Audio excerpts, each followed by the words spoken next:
মানুষ sir live কিন্তু শুরু হয়ে গেছে, আপনি কি চাইতেছেন? ও মা গো, টুরু লাভ শুরু হয়ে গেছে। হ্যাঁ শুরু হয়ে গেছে। আচ্ছা, ও আজকে নাকি শুরু হয়ে গেছে। কার খেলা? আর্জেন্টিনার ব্রাজিলের খেলা। ভাই খেলাটা কইও না, এমনি খারাপ লাগে তাই না? 9 জন মারা গেছে। হ্যাঁ এই যে বাংলাদেশ আসলে আবেগে আবেগ আবেগ আবেগ। যাক, আমরা সবাই আসলে আবেগে, আবেগ আবেগ থেকে আমরা একটু বিবেকে আসি। আমাদের নিজের ব্যক্তিত্বের পরিচয় আগে তৈরি করতে হবে। দিন শেষে আসলে সামাজিক সাম্যাবস্থায় আমাদের ব্যক্তিত্বের পরিচয়টা আগে দরকার। যখন আপনি ছুটিতে বাসায় যাবেন তখন মানুষ আপনাকে কটূক্তি করে কথা বলবে। এই কটূক্তি মার্কা কথা যাতে শোনা না লাগে, একটা ভালো জায়গায় আপনি আপনার নিজেকে রিপ্রেজেন্ট করেন, এটাই আমরা চাই। সো আমার কলিজার ভাই কলিজার বোনেরা, দেখতে দেখতে কিন্তু আজকে আমরা প্রায় 19 নম্বর পর্বে চলে এসেছি এবং আমরা আপনাদেরকে কিন্তু প্রায় 2000 বাছাইকৃত প্রশ্ন থেকে প্রতিদিনই প্রশ্ন সমাধান রাখি, যেগুলোর ব্যাখ্যা সহ প্রশ্ন সমাধান যদি আপনি জানতে পারেন, কারণ প্রতিদিনই আমরা কিন্তু রিসার্চ করে করে খুব এক্সক্লুসিভ যে এমসিকিউ গুলো রয়েছে এই জিনিসগুলো কিন্তু আপনাদেরকে রাখার চেষ্টা করি। সো আমার পরিচয় ভাই পরিচয় বোনেরা, আজকের সেশনটাও এরকম হতে যাচ্ছে এবং আজকের এই সেশনে আমাদের একজন নতুন অতিথি রয়েছেন। নতুন নয়, অনেক পুরাতন অতিথি, যিনি আমাদের পেইড ক্লাসে সবসময় আপনারা দেখেন, কিন্তু আজকে তাকে আমরা পেয়েছি কিসের? ফ্রি ক্লাসে। অর্থাৎ যারা আমরা পেইড ব্যাচের বাইরের স্টুডেন্ট, তারা কিন্তু আজকে স্যারের ক্লাস পাচ্ছি। অর্থাৎ জিকের একটা অসাধারণ ক্লাস হতে যাচ্ছে, কারণ আজকে কিন্তু বাংলা, ম্যাথ এবং জিকের একটা কম্বিনেশন থাকবে। অর্থাৎ এক ঢেলে 3 পাখি মারার মতো একটা প্যাটার্ন কিন্তু আজকে আমরা আমাদের এই প্রশ্ন সমাধানে রেখেছি। সো আমার কলিজার ভাই কলিজার বোনেরা, সর্বোচ্চ শেয়ারকারী মেনশনকারী ওই আমাদের যে রেকর্ড বা আমাদের যে নিয়ম, সেই নিয়ম অনুসারে 1200 টাকার প্রাইস মানি এবং 2টা ক্যারিয়ার প্লাস বই কিন্তু আপনারা গিফট পেতে যাচ্ছেন। সো আমার কলিজার ভাই কলিজার বোনেরা, দ্রুত একটু শেয়ার করে ফেলবো, বন্ধু বান্ধব শুভাকাঙ্ক্ষীদেরকে একটু মেনশন করে জানিয়ে দেবো যে জব মেডিসিনের ক্লাস শুরু হয়ে গেছে। নাসির স্যার একটু সবাইকে আমন্ত্রণ জানান বা নিমন্ত্রণ জানান। রিমঝিম বৃষ্টি, বৃষ্টি হবেই, অনেক এলাকায় পানি উঠে গেছে, কোনো টেনশনের কারণে নাকি রাস্তাও বন্ধ হয়ে গেছে। এই যে দেখেন থাক, এরকম কিন্তু প্রতি বছরই কিন্তু আমাদের এরকম একটা প্রাকৃতিক দুর্যোগের কবলে থাকে বাংলাদেশ। তাই বলে আমাদের পড়াশোনা কিন্তু থামানো যাবে না, কারণ আপনার সার্কুলার কিন্তু বসে থাকবে না। আমাদের 11তম ডাক্তারদের জন্য এবং 52তম বিসিএস আমাদের সবার জন্যই আর কি। সুতরাং বিসিএস পরীক্ষার প্রস্তুতিটাও কিন্তু ভালো মতো জোরাল ভাবে নিতে হবে। পাশাপাশি আমাদের কিন্তু মেগা সার্কুলার 1.5 লক্ষ স্বাস্থ্য সহকারী আসতেছে এবং সমাজসেবার কিন্তু সামনে কিন্তু ডেট দিয়ে দিবে। হাতে সময় পাবেন 2 থেকে 2.5 মাস সময় পাবেন কিন্তু এখন থেকে, যারা সমাজসেবায় অ্যাপ্লাই করছেন। এখানে কিন্তু 8 লক্ষ আপনারা আবেদন করেছেন কিন্তু। সুতরাং ইউনিয়ন সমাজকর্মীতে যারা অ্যাপ্লাই করছেন তারা ক্লাসটা কিন্তু মোটো মিস দিবেন না। আজকে ক্লাস যারা বিসিএস পরীক্ষা দিবেন তারাও এই ক্লাস কখনোই মিস দিবেন না। এবং প্রাইমারির জন্য যারা অনেক ওয়েট করতেছিলেন, স্যার আগের প্রাইমারিটা কি নাকি হয়েছে, স্যার ভাইবা দিলাম, ভালো পরীক্ষা দিলাম, টিকতে পারলাম না, স্যার আবার কি আসবে? হ্যাঁ, আপনারা অলরেডি জেনে গেছেন 38,000 প্রাইমারি সহকারী শিক্ষক নিয়োগ কিন্তু স্যার আসতেছে 38,000। এবং প্রাইমারি প্রধান শিক্ষক নিয়োগ পরীক্ষাটাও কিন্তু খুব শীঘ্রই কিন্তু পিছিয়ে ডেট দিয়ে দিবে। তবে সেটার জন্য একটু সময় নিচ্ছে, কারণ আমাদের এখন এইচএসসি পরীক্ষা চলতেছে। এইচএসসি পরীক্ষার পরপরে কিন্তু আপনার প্রাইমারি প্রধান শিক্ষক নিয়োগ পরীক্ষাটা হয়ে যাবে। যারা অ্যাপ্লাই করেছেন তারা কিন্তু অনেক লাকি, টেনশনের কোনো কারণে পড়াশোনার টেবিলে বসেছেন।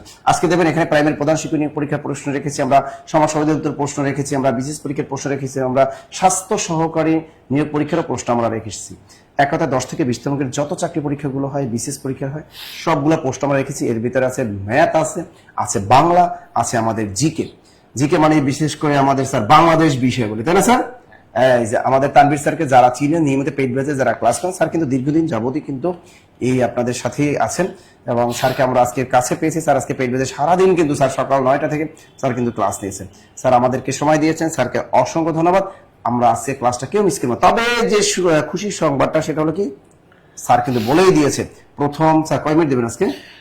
আজকের সেশনটাতে আমরা হচ্ছে প্রথম 10 মিনিট সর্বোচ্চ শেয়ারকারী মেনশনকারীকে কিন্তু গিফট দিতে চাচ্ছি। আমরা আসলে ওই পুরো সময় জুড়ে আপনি শেয়ার করবেন তারপরে গিফট পাবেন এরকম চাচ্ছি না। আমরা প্রথম 10 মিনিট, অর্থাৎ প্রথম 10 মিনিটে যারা সর্বোচ্চ শেয়ার এবং সর্বোচ্চ মেনশনকারীর মধ্যে থাকবেন তারাই কিন্তু আমরা প্রাইজ মানিটা জিতে নেওয়ার সুযোগ পাচ্ছি। সো আমরা সবাই প্রথম 10 মিনিটে সর্বোচ্চ শেয়ার এবং মেনশন করার চেষ্টা করব।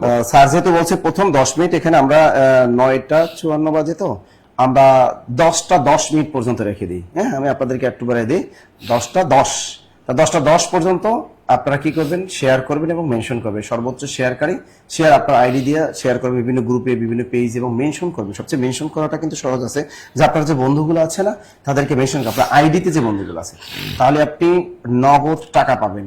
নগদ 300 টাকা করে 1200 টাকা এবং কেরিয়ার প্লাস বাংলা ভাষা সাহিত্য আপডেট বই 2টা কিন্তু একদম পেয়ে যাবেন আজকে সর্বোচ্চ শেয়ারকারী মেনশন। সুতরাং ধুমাইয়া শুরু করে দেন। এবং এই যে অলরেডি কিন্তু আমাদের কিন্তু একজনে কিন্তু অনেক গুলা শেয়ার করে ফেলেছে এবং মেনশন করে ফেলেছে, এরকম আপনারা মেনশন করেন।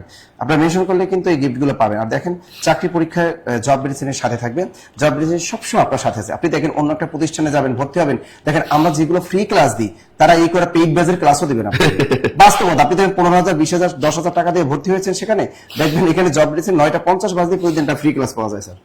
ঠিক আছে, এই জন্য কিন্তু আমরা টাকা পয়সা নিই না। এবং ব্যাখ্যামূলক একটা প্রশ্নের সাথে দেখা যায় যে 10টা প্রশ্নের কিন্তু আমরা কি উত্তর জেনে ফেলি, অর্থাৎ ব্যাখ্যা করতেছি আমরা একটা প্রশ্ন, কিন্তু এটার মাধ্যমে কিন্তু আরো 10টা তথ্য জানা হয়ে যাচ্ছে। আর যেগুলো গুরুত্বপূর্ণ জিনিস, এই জিনিসগুলোই আমরা প্রশ্নে রাখার চেষ্টা করি, যাতে ওটার আদলে আরো গুরুত্বপূর্ণ কিছু জিনিস আপনারা জানতে পারেন এবং বুঝতে পারেন। সো এটা পেইড ব্যাচের বাইরে আপনাদেরকে একটা ফ্রি প্যাকেজ দিয়ে দিয়েছি আমরা, অর্থাৎ কোশ্চেন ব্যাংকের জন্য অনেকে উদ্গ্রীব হয়ে থাকেন। তো আমরা এই কোশ্চেন ব্যাংক পুরো কোর্সটাই আপনাদের জন্য ফ্রি করে দিয়েছি, বাহ, শুধুমাত্র বিনিময়ে কৃতজ্ঞতা জায়গা থেকে। ধরেন আপনার গিফট পাওয়ার ইচ্ছে নেই, মিনিমাম একটা শেয়ার করবেন কৃতজ্ঞতা জায়গা থেকে। কারণ আপনার একটা শেয়ারের মাধ্যমে যদি 10 জন স্টুডেন্ট এখানে যুক্ত হয়, যে 10 জন আপনার মাধ্যমে উপকৃত হইলো, এই 10 জন কিন্তু সেম কোনো না কোনো ভাবে আপনার উপকারেও আসবে। কারণ পৃথিবীটা চক্রাকার, আপনি যেমন কাজ করবেন তেমন কর্মের ফল পাবেন। আপনি যদি 20 জনকে উপকার করেন, সৃষ্টিকর্তা অন্য 20 জন দিয়ে আপনার উপকার করার মানে একটা সিস্টেম করে দিবে। সো আমরা সবাই চেষ্টা করবো যাতে আমাদের দ্বারা মানুষ উপকৃত হয়, আমাদের দ্বারা যাতে মানুষ ক্ষতিগ্রস্ত না হয়। সো আমরা সবাই একটু মেনশন করব, শেয়ার করব। কারণ আপনার কাছের এক বন্ধুকে আপনি মেনশন করলেন, এই ক্লাসটা থেকে সে কিছু শেখার পর কোনো পরীক্ষা একটা মার্ক কমন পাইলো, ওই যে একটা মার্ক কমন পাইলো, ওই একটা মার্কের কারণে তার জবটাও হয়ে যেতে পারে। আর তার যদি জবটা হয়, সে কিন্তু সারা জীবন আপনার জন্য কৃতজ্ঞ থাকবে, যে না অন্তত ওই ক্লাসের মাধ্যমে আমি 2টা বা 1টা মার্ক কমন পেয়েছি, যেটা আমার লাইফের জন্য সবচেয়ে বড় একটা পার্ট হয়ে গিয়েছে। সো আমরা প্রথম 10 মিনিট কিন্তু আমরা সুযোগ দিয়েছি আপনাদেরকে সর্বোচ্চ শেয়ার এবং মেনশন করার জন্য। আমরা সবাই একটু প্রথম 10 মিনিটের মধ্যে শেয়ার মেনশন করে ফেলবো, আর আমরা ডিলে করতে চাচ্ছি না। আমরা সবাই শেয়ার মেনশন করতে থাকি। আর যারা সবাই শেয়ার করেছি, কয়টা শেয়ার করেছি, শেয়ার করার পর আমরা একটু ডাল লিখবো সবাই কমেন্টে, সবাই একটু কমেন্টে ডাল লিখবো, সবাই একটু কমেন্টে ডাল লিখবো। স্যার একটু সবার কমেন্ট গুলো পড়েন, বাংলাদেশের কে কোন জায়গা থেকে অংশগ্রহণ করেছে, এরপর ক্লাস শুরু করে দেন ইনশাআল্লাহ। স্যার আমরা একটু ইস্তফা নেই। স্যার আপনার মন খারাপ? ও স্যার কিছু বলেন। স্যার মন খারাপ? না কিছু বলতে হবে, মন খারাপ না, যেহেতু ক্লাস হবে পুরো ইনশাআল্লাহ। ক্লাসটা সবাই এনজয় রাগ করুন। করছেন? না মন খারাপ আচ্ছা, একটা স্যার কারণে, কিন্তু রাগ করে না, ঠিক আছে? মন খারাপ একটা কারণে যে আমার কিসের? স্টুডেন্টরা এখনো কেন চাকরি পাচ্ছে না। এই যে দেখেন, স্যার কিন্তু একটা বলছে যে তার স্টুডেন্ট এখনো কোনো চাকরি পাচ্ছে স্টুডেন্টের না। সফলতাই আমাদের সফলতা। এটাই অনেক ভালো লাগে কিন্তু। অনেক ভালো লাগে। আরে অবাক করা কাণ্ড, আমি পটুয়াখালী শাখায় গিয়েছিলাম, তা জনশক্তি রপ্তানি ওখানে অফিস আছে একটা, পটুয়াখালী ছোট চৌরাস্তা বলে, আমার বন্ধু আবার ওটা সহকারী পরিছিল। ও বলছে দোস্ত আসা আমার অফিস ভিজিট করে যা। তোর অফিসে যখন ঢুকলাম দেখলাম যে ওখানে যারা বিদেশে যারা যাবে করবি তাদেরকে প্রশিক্ষণ দিচ্ছে। আল্লাহ দৌড়ে এসে, স্যার আপনি কোথা থেকে আসলেন? তার মানে সেও আমাদের খুলনার স্টুডেন্ট, বটিয়াঘাটার খুলনা তার বাড়ি। সে আমাদের বলছে স্যার আমি আপনাদের পেইড বেস স্টুডেন্ট ছিলাম স্যার, আমার কিন্তু এখানে জব হয়ে গেছে। তো এই যে দেখেন, আমি যেখানে যাই স্যার, গাড়িতে উঠলে গাড়িতে দেখা হয়, ঠিক আছে, মানে রাস্তাঘাটে দেখা, এটা কিন্তু স্যার ভালো লাগে না? এখন অনেক ভালো লাগে। অনেক ভালো লাগে। আমরা চাই আপনাদের জব হোক, এখান থেকে যারা আছেন আপনাদের সবারই জব হোক, যারা নিয়মিত পড়াশোনা করেন তাদের জব হোক, যারা নিয়মিত পরিশ্রমী নিয়মিত পড়াশোনা করেন তাদেরই যেন জব হয়। ওকে, তা স্যার মন খারাপ করেন না স্যার, ওকে, আমরা একটু প্রেম করি। প্রথমটা আপনার হ্যাঁ। Love you. Okay, Prem Prem, wow, চমৎকার একটা প্রশ্ন। নিচের কোনটি মৌলিক শব্দ নয়? এই প্রশ্নটা কিন্তু সরকারি কর্মচারী হাসপাতাল মেডিকেল অফিসার 2026 সালে প্রশ্ন, অর্থাৎ গতকাল এই পিএসসির অধীনে এই চাকরি পরীক্ষাটা হয়েছে, যে নিচের কোনটি মৌলিক শব্দ নয়? আর পিএসসি মানেই সহজ প্রশ্ন করে, এটা কিন্তু আপনারা জানেন। পিএসসি যদি বাংলা প্রশ্ন 20টা আসে, ওই 20টার ভিতরে দেখবেন ওদের 15টা প্রশ্নই কিন্তু সহজ দিয়ে দেয় এবং 5টা প্রশ্নই কিন্তু এদিক ওদিক ঘোরায়। এটার নামই হলো public service commission. Public service commission কিন্তু কখনোই কঠিন প্রশ্ন করে না, বিশেষ প্রশ্ন কিন্তু তারা কঠিন করে না। সুতরাং টেনশনের কোনো কারণ নেই। যারা প্রাইমারি প্রধান শিক্ষক নিয়ে পরীক্ষা দেবেন তাদের টেনশনের কোনো কারণ নেই। শুধু আমাদের এই নিয়মিত ক্লাসগুলো করেন আর আমাদের দেখানো সাজেশন গুলো ফলো করেন, ইনশাআল্লাহ প্রাইমারি প্রধান শিক্ষকেও একদম গোল দিতে পারবেন। এখানে বলছে নিচের কোনটি মৌলিক শব্দ নয়? তার আগে আপনাকে জানতে হবে এই মৌলিক শব্দ কি। মৌলিক শব্দগুলো হলো বেশিরভাগ দেখবেন নাউন যুক্ত শব্দগুলোই সাধারণত কি হয়, মৌলিক শব্দ হয়। আমার একটা হাত আছে, কি বলে হাত, হ্যাঁ, প্রিয়জনের হাতটা ধরার জন্য আমরা অল টাইম ব্যাকুল থাকি, তা এটা হলো হাত। এই হাত দেখেন, এটা যদি আমরা এই শব্দটা কেন মৌলিক শব্দ? কারণ এই হাত শব্দটার আমরা কি করতে পারবো না, সন্ধি বিচ্ছেদ করতে পারবো না, এই শব্দটা আমরা সমষ্টি নির্ণয় করতে পারবো না, এই শব্দটা আমরা প্রকৃতি প্রত্যয় নির্ণয় করতে পারবো না, এই শব্দটার সাথে কোনো উপসর্গ বা অনুসর্গ যুক্ত করতে পারবো না, যে কারণে এটাকে বলা হয় মৌলিক শব্দ। তেমনি দেখেন এখানে আছে ফুল, ফুল প্রেমের একটা কি অন্যতম একটা প্রধান আকর্ষণ হলো ফুল দিতেই হবে আপনাকে। তাই ফুল এটা কিন্তু ভাঙা যায় না। এটা যদি বলে ফুল যোগ ল হবে, সুন্দর বিচ্ছেদ হবে, প্রকৃতি পড়তে হবে, সমস্যা করা যাবে, যাবে না। সুতরাং ফুল একটা কি, ফুল একটা হলো মৌলিক শব্দ। এবার আসে প্রেম, অমর, স্বর্গ থেকে আসে, তাই না, প্রেম। এবার আছে গোলাপ। এখন অনেক মনে, এবার আছে দেশ। দেশ শব্দটা কিন্তু ভাঙা যায় না। গোলাপ অনেকে মনে মনে আমরা ভাঙি, স্যার গোলাপ তো ভাঙা যায়, গো যোগ লাভ। আবার অনেকে সন্ধি বিচ্ছেদ করে গো যোগ আলাপ, এভাবে নিজের ইচ্ছা মতো সন্ধি বিচ্ছেদ করে। এখন গো মানে গরু, গরুর সাথে গোলাপ ফুলের কি সম্পর্ক? তার মানে এটা সন্ধি বিচ্ছেদ করা যাচ্ছে না। তাহলে গোলাপ একটা মৌলিক শব্দ, দেশ একটা মৌলিক শব্দ। এবার আসে প্রেম। হ্যাঁ, প্রেম এটা কিন্তু ভাড়া যায়। এটা প্রকৃতি প্রত্যয় হলো প্রিয় যোগ ইমন হলো একটা প্রত্যয়। তা প্রিয় যোগ ইমন সমান প্রেম। যেহেতু এই প্রেম শব্দটা প্রকৃতি প্রত্যয় নির্ণয় করা গেল, সুতরাং এখানে বলেছে যে নিচের কোটি মৌলিক শব্দ নয়, উত্তরটা হবে প্রেম। কি হবে? প্রেম হবে। প্রেম প্রেম প্রেম। সাউন্ড ক্লিয়ার না স্যার? সাউন্ড তো ক্লিয়ার, সাউন্ড ক্লিয়ার। এই যে আবার বলে দিচ্ছি, আবার কিন্তু সর্বোচ্চ শেয়ার করবে, সর্বোচ্চ মেনশন করবে, নগদ টাকা এবং ক্যারিয়ার প্লাস বাংলা বই নতুন এডিশনের 2টা বই পাবেন। সুতরাং সময় কিন্তু খুবই কম। দ্রুত দ্রুত 10, আমি বলেছি 10 পর্যন্ত কিন্তু এই শেয়ার এবং মেনশন যারা করবে সর্বোচ্চ, তারাই কিন্তু এই গিফট আমাদের লুভে নিতে পারবেন। তো চলো যে আমরা পরে পোস্টে দেখি আমাদের কি প্রশ্ন কি আছে। বাংলা সাহিত্যে পঞ্চ পাণ্ডব কারা? আমরা জানি 30 দশকের 5 জন কবি ছিলেন যারা রবীন্দ্র সাহিত্যের বাহিরে গিয়ে বাংলা ভাষায় সাহিত্য রচনা করেছেন। তাদের কি বলা হয়? বাংলা সাহিত্যের পঞ্চ পাণ্ডব। এই পঞ্চ পাণ্ডব থেকেও কিন্তু পরীক্ষায় প্রশ্ন আসে। পরীক্ষা এরকম আসে, নিচের কোন জন ব্যক্তি অথবা নিচের কোন কবি পঞ্চ পাণ্ডবদের একজন? আবার বলে নিচের কোন ব্যক্তি পঞ্চ পাণ্ডবদের একজন নয়। তার মানে আপনার 5 জন কবিদের নাম অবশ্যই মনে রাখতে হবে। আমরা অল টাইম কিন্তু বলি, যদি আপনি কারো গার্লফ্রেন্ড থাকে, যদি সে আপনাকে ছেঁকা দেয়, তাহলে বলবেন বুঝবি সুমি। সুমিরে আপনি কি করে দেবেন? একটু বুঝাই দিবেন। আমরা বলে বুঝবি সুমি, একসময় বুঝবি, তুই আমাকে ছেড়ে অন্যের হাত ধরে চলে গেলি, একসময় টের পাবি, তাই না? এখন দেখেন এই বুঝবি সুমি, একটু সুমির একটু বুঝাই দেন। বুদ্ধিয়া কি মনে রাখবেন? বুদ্ধদেব বসু। বুদ্ধিয়া কি মনে রাখবেন? হ্যাঁ, বুদ্ধদেব বসু। বুদ্ধদেব বসু, এই বুদ্ধদেব বসু তিনি কিন্তু এই বাংলা সাহিত্যে পঞ্চ পাণ্ডবদের একজন। যদি মনে রাখবো আমরা জীবনানন্দ দাশ। জীবনানন্দ দাশ, যাকে বলা হয় তিমির হননের কবি, রূপসী বাংলার কবি, দুসুরতার কবি, বাংলা সাহিত্যের পরাবাস্তব কবি এবং প্রকৃতির কবি, সে আমাদের জীবনানন্দ দাশ। বিদিয়ে মনে রাখবেন বিষ্ণুদে। বিদিয়ে কি মনে রাখবেন? বিষ্ণুদে। বিষ্ণুদে, বিষ্ণুদে। এবার দেখেন সুদিয়ে কি মনে রাখবেন? সুধীন্দ্রনাথ দত্ত। সুধীন্দ্রনাথ দত্ত। এবার স্যার মি দিয়ে কি মনে রাখবেন? অমিয় চক্রবর্তী। অমিয় চক্রবর্তী, যিনি আমাদের রবি ঠাকুরের ব্যক্তিগত সচিব ছিলেন, সেই অমিয় চক্রবর্তী। এই 5 জন কবিকে বলা হয় পঞ্চ পাণ্ডব। তাহলে এখানে কি বলছে? বাংলা সাহিত্যে পঞ্চপাণ্ডব কাদের বলা হয়? 5 জন কবিদেরকে, 5 জন কবিকে। ক্লিয়ার সবাই? ক্লিয়ার? ওকে, দ্রুত সুমির একটু বুঝিয়ে দিবেন। সুমিকে একটু কি করবেন? আজকে বুঝিয়ে দিবেন। তাহলে এরকম যদি আমরা সাহিত্যগুলোকে বিভিন্ন টেকনিকের মাধ্যমে যদি মনে রাখি, আপনি বিসিএস বলেন, আপনি নন কাডার বলেন, আপনি যে কোনো চাকরি পরীক্ষায় টুস করে গোল দিতে পারবেন।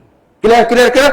আমার পরের প্রশ্নটা দেখি আমাদের তানভীর স্যার নাকি আমাদের মমিনুল স্যার। হয়তো মমিনুল স্যারই ডাক পড়বে, কারণ এটা বীজগণিতের অঙ্ক, এটা তানভীর স্যার পারবে না। সুতরাং এই প্রশ্নটা মমিনুল স্যার কি করতে হবে? ওয়াও, খুবই মজার একটা প্রশ্ন এসেছে, তাই না? খুবই মজার একটা প্রশ্ন আসছে আমার কলিজার ভাই, কলিজার বোনেরা, খুবই মজার। সো এই প্রশ্নটা সমাধান করার আগে আমাদের হাতে কিন্তু 7 মিনিট আছে সর্বোচ্চ শেয়ার এবং মেনশন করার জন্য। আমরা সবাই একটু এই 7 মিনিটের মধ্যে শেয়ার এবং মেনশন করে ফেলবো আমার কলিজার ভাই, কলিজার বোনেরা। সময় যেহেতু 7 মিনিট, আর পুরস্কার 1200 টাকার প্রাইস মানির সাথে কি 2টা ক্যারিয়ার প্লাস বই। আমি আবারও বলতেছি, যারা ইনঅ্যাক্টিভ স্টুডেন্ট তাদেরকে আজকে থেকে গ্রুপ থেকে রিমুভ করে দিব। এত কষ্ট করে এত ইফেক্টিভ প্রশ্নগুলো আপনাদেরকে আমরা প্রতিদিন সলভ করাই দিই ব্যাখ্যা সহ, অথচ আপনারা ক্লাস অনেকে করতে চান না। যারা করতে চান না, এরকম ফাঁকিবাজ স্টুডেন্ট আমাদের দরকার নেই। যাই হোক, এই অগোছালো সমীকরণের মাধ্যমে এখন পর্যন্ত আমরা যদি বলি এই টাইপের প্রশ্নগুলো প্রতিটা পরীক্ষায় কি পরিমাণ আসছে, এই টাইপের সমীকরণযুক্ত প্রশ্ন এখন পর্যন্ত 10 থেকে 20তম গ্রেডে মিনিমাম 100 বার প্লাস আসছে। এরপরে যদি আমি বলি যে বিসিএ যে কয়বার আসছে, বিসিএ যে এখানেই দেখতে পাচ্ছেন আপনি 2টা রেফারেন্স দেওয়া, আরো কিন্তু আরো অনেকগুলো বিসিএ যে এই টাইপের প্রশ্নগুলো আসছে। এবং এই টাইপের প্রশ্নগুলো সবচেয়ে বেশি, এখানে তো নিবন্ধনের রেফারেন্স অ্যাডই করে নেই, নিবন্ধনে আসছে এই টাইপের প্রশ্ন এখন পর্যন্ত প্রায় 10 বারের মতো, প্রাইমারিতে আসছে প্রায় 8 থেকে 10 বারের মতো। তাহলে এই টাইপের প্রশ্ন আমি একটা সমাধান করে দিচ্ছি, কিন্তু প্রতিটার নিয়ম একই, প্যাটার্ন একই, সিস্টেম একই, সবকিছু। আমার কলিজার ভাই, কলিজার বোনেরা, যখনই আমরা এরকম একটা বড় সমীকরণ দেখব এবং সিঙ্গেল একটা চলকের উপর যদি আমরা কখনো বর্গ দেখি, ওই সিঙ্গেল চলকটাকে আমরা সবসময় এ স্কয়ার ভাববো। আমরা দেখতেছি সিঙ্গেল চলক বলতে এখানে এক্স স্কয়ার শুধুমাত্র একটা এক্স স্কয়ার, কিন্তু ওয়াই স্কয়ার এখানে আবার 2y, অর্থাৎ ওয়াই স্কয়ারটা 2y এর সাথে এতটুকু জায়গা একটা সমীকরণ রূপে আছে, কিন্তু এক্স স্কয়ারটা আলাদা সিঙ্গেল রূপে আছে। এই সিঙ্গেল রূপে থাকার কারণে আমরা যে কাজটা করব, প্রতিটা সমীকরণের ম্যাথের ক্ষেত্রে একই মেথড। আমার কলিজার ভাই কলিজার বোনেরা, প্রথমে যে সিস্টেমটুকু থাকবে এটাকে আমরা বলবো এ স্কয়ার, আর পরে যে পুরো সিস্টেমটা থাকবে এটাকে আমাদের কাজই হচ্ছে মাইনাস বি স্কয়ারে পরিণত করা। মাইনাস বি স্কয়ারে পরিণত করার জন্য আমরা এখানে মাইনাস কমন নিব। কি কমন নিব? মাইনাস কমন নিব। মাইনাস কমন নিলে মাইনাসে মাইনাসে কি হবে? প্লাস ওয়াই স্কয়ার হবে। প্লাস মাইনাসে কি হবে? মাইনাস 2y হবে। এরপরে দেখেন মাইনাসে মাইনাসে কি হবে? প্লাস 1 হবে। এই দেখেন সমীকরণ কিন্তু অলরেডি তৈরি হয়ে গেছে। এখন আমার কলিজার ভাই কলিজার বোনেরা, আমরা সবাই জানি এটাকে যদি আমরা এ স্কয়ার ভাবি, এটাকে পুরোটাকে আমরা বি স্কয়ারে পরিণত করতে পারি। কিন্তু আমার কলিজার ভাই কলিজার বোনেরা, এখানে যদি আমরা সমীকরণটার দিকে তাকাই, দেখেন তো কি কি কি বলা যায় এতটুকু জায়গাকে? এ স্কয়ার মাইনাস 2, এ বলতে এখানে ওয়াই, বি বলতে এখানে আমরা 1 বলতে পারি, প্লাস বি স্কয়ার বলতে আমরা 1 স্কয়ার বলতে পারি। এতে করে কিন্তু আমাদের সমীকরণের কোনো পরিবর্তন হয় না। তাইলে আমি নিচের লাইনে কি বলতে পারি না যে y minus 1 whole square? Yes, আমি বলতে পারি। তাহলে আমরা এখানে কি পাইলাম? a square minus b square. তাহলে a square minus b square এর ফর্মুলা কি? a square minus b square এর ফর্মুলা হচ্ছে a plus b into a minus b। তাহলে a প্লাস b যদি আমি বসাই, a বলতে এখানে x, প্লাস b বলতে এখানে প্লাস, এখানে কি হবে বলেন? a y minus 1। এখানে একটা জিনিস আমরা কিন্তু ভুল করে ফেলি, এই জিনিসটা কিন্তু আমরা আর কখনো ভুল করব না। আমরা যখন বলি a square minus b square, আমরা বলি a plus b into a minus b, a plus b into a minus b।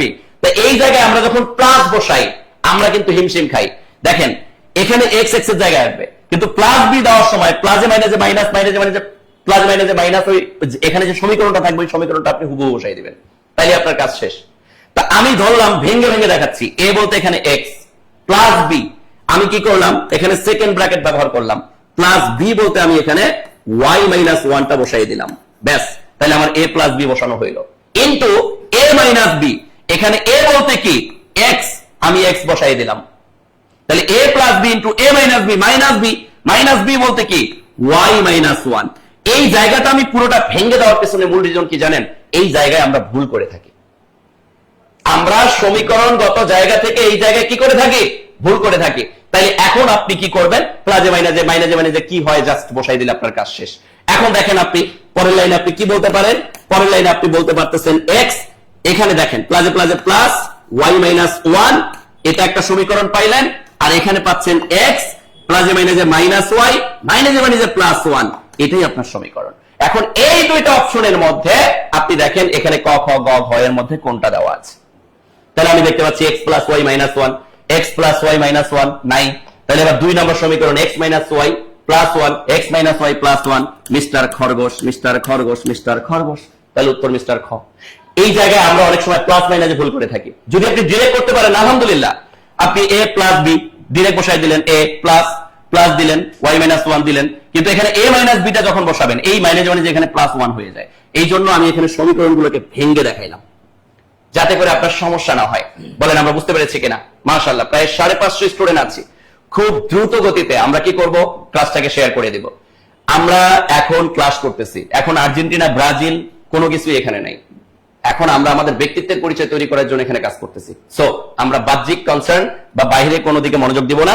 আমাদের হাতে কিন্তু এখনো 2 মিনিট সময় আছে সর্বোচ্চ শেয়ার এবং মেনশন করার জন্য। সো আমরা সবাই শেয়ার করব, মেনশন করব। স্যার আপনার মনে হয় প্রশ্ন চলে এসেছে। ডাক দিয়াছেন দয়াল আমারে, রইব না আর বেশি। ধন্যবাদ। আসসালামু আলাইকুম, আশা করি সবাই ভালো আছেন। এতক্ষণ আমাদের নাসির স্যার এবং মমিনুল স্যার আপনাদের সামনে কতগুলো প্রশ্ন সলভ করলেন তাদের সাবজেক্টে। এখন আসেন বাংলাদেশ অ্যাফেয়ার্স এর একটা গুরুত্বপূর্ণ প্রশ্ন, যে প্রশ্নটা 16তম শিক্ষক নিবন্ধনে এসেছে, বিমান বাংলাদেশে এসেছে। সেটা হচ্ছে প্রাচীন ভারতে কে সর্বপ্রথম সর্বভারতীয় ঐক্য স্থাপন করেন? কে সর্বপ্রথম সর্বভারতীয় ঐক্য স্থাপন করেন?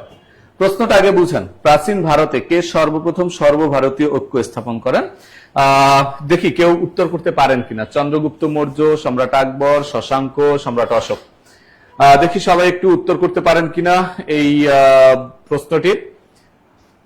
প্রাচীন ভারতে কে সর্বপ্রথম সর্বভারতীয় ঐক্য স্থাপন করেছিলেন? সর্বভারতীয় ঐক্য স্থাপন করেছিলেন, দেখি কেউ করতে পারেন কিনা। একজন উত্তর দিয়েছেন খ নাম্বার উত্তর দিয়েছেন, একজন বলেছেন ক নাম্বার, আখি মল্লিক বলেছেন শশাঙ্ক, এমডি আক্তার বলেছেন শশাঙ্ক, 5 এ। ওকে, ঠিক আছে। লক্ষ্য করেন সম্রাট এখানে আকবর প্রথমত হবে না, প্রথমত এখানে বলছে প্রাচীন ভারতে, কারণ আকবর প্রাচীন যুগের ছিলেন না। এটা হচ্ছে প্রথম কথা। বাকি রইল কারা? চন্দ্রগুপ্ত মৌর্য, এরপরে শশাঙ্ক, এরপরে অশোক, এই 3টা বাকি রইল।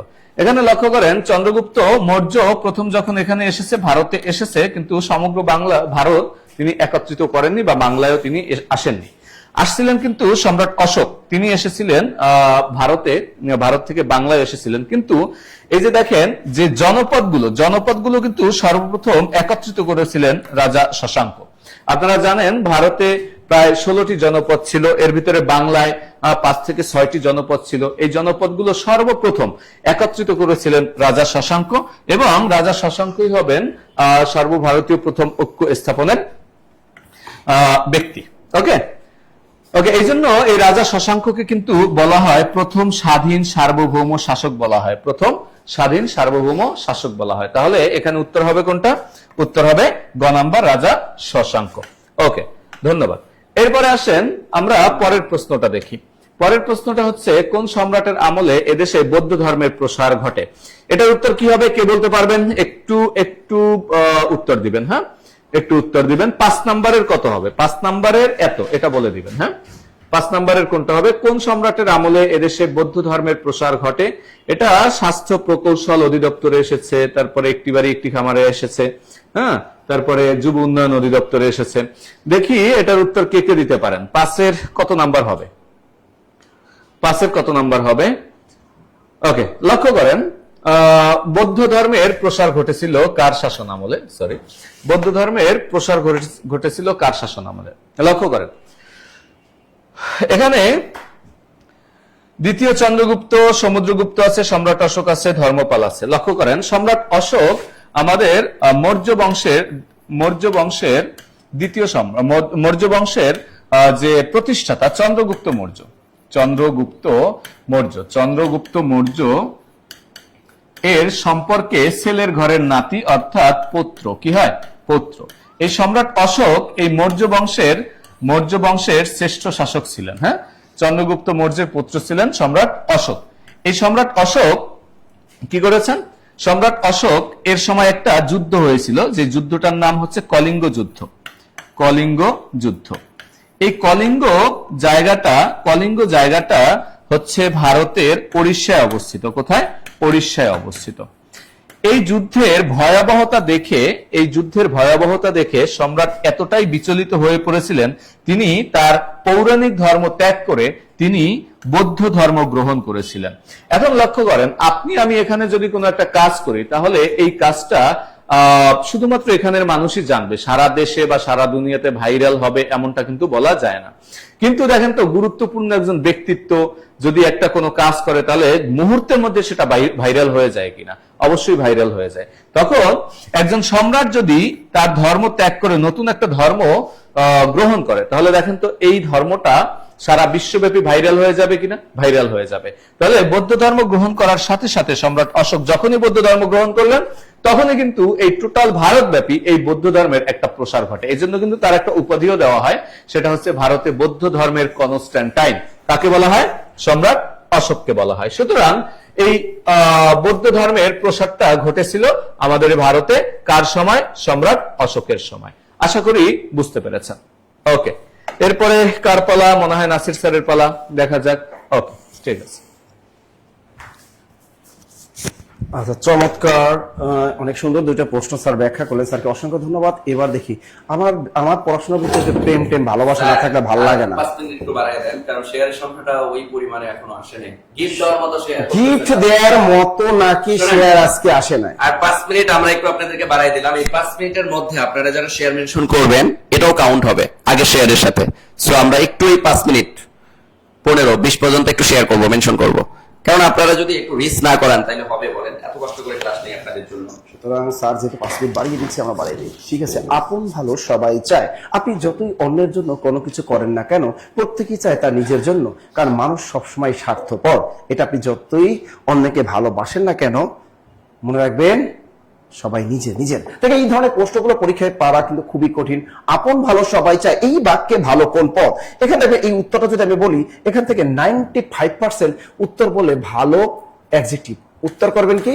ভালো অ্যাডজেক্টিভ। এটা কিন্তু আপনারা অবশ্যই টিক মারবেন। কেন টিক মারবেন? কারণ আপনি জানেন ভালো এর ইংরেজি হলো গুড, এর ইংরেজি কি গুড, তাই কি বলবে যে গুড, তাহলে সুতরাং ভালো, এটা তো গুড কি? গুড হলো অ্যাডজেক্টিভ, তার মানে অ্যাডজেক্টিভ বাংলা কি ভীষণ, সুতরাং ভীষণ টিক দিয়ে কিন্তু চলে আসবে। ভালো করে খেয়াল রাখেন, এই ধরনের প্রশ্ন বিসিএস এর ক্লাসে বা 10 থেকে 20 মিনিটের ক্লাসে আপনাদের কিন্তু আমি কিন্তু শিখিয়ে থাকি। এই চোরামি বুদ্ধিটা হলো, আপনি যেখানে দাগ দিয়েছে তার আগে পাশে দেখবেন যে এই পাশেটা কি, এই পাশেটা কোন পদ। এখানে আছে আপন, এটা কোন পদ, এখানে আছে সবাই, এটা কোন পদ। হ্যাঁ, তো এখানে দেখেন এটাও হলো সর্বনাম, এই পূর্বেও হলো সর্বনাম, আর সবাই এটাও হলো সর্বনাম। তার মানে এটাও প্রোনাউন, এটাও প্রোনাউন। আন্ডারলাইনের পূর্বপদ পরপদ যদি প্রোনাউন হয়, তাহলে আন্ডারলাইনের শব্দটি না তখন নাউন হয়ে যাবে। চোরামি বুদ্ধি কি? আন্ডারলাইনের পূর্বপদ এবং পরপদ যদি প্রোনাউন থাকে, তাহলে আন্ডারলাইন কিন্তু শব্দটি তখন নাউন হয়ে যাবে। তো এখানে বলছে আপন ভালো সবাই চায়, এই বাক্যে ভালো হলো নাউন বা বিশেষ্য। নাউন বা বিশেষ্য। ক্লিয়ার সবাই? ওকে। এরপর দেখেন পরীক্ষা কিন্তু আসে যে সুন্দর মাত্রই একটা আকর্ষণ শক্তি আছে, এই বাক্যে সুন্দর কোন পদ? এরকম কিন্তু একটা পরীক্ষা বারবার কিন্তু চাকরি পরীক্ষা আসে। দেখেন এটা বলেন তো, সুন্দর মাত্রই একটা কি আছে? সুন্দর মাত্রই একটা আকর্ষণ শক্তি আছে। সুন্দর মাত্রই একটা আকর্ষণ কি আছে? আকর্ষণ শক্তি আছে। এই বাক্যে সুন্দর কোন পদ? প্রচুর পরিমাণে চাকরি পরীক্ষা কিন্তু এই প্রশ্নটা কিন্তু এসেছে।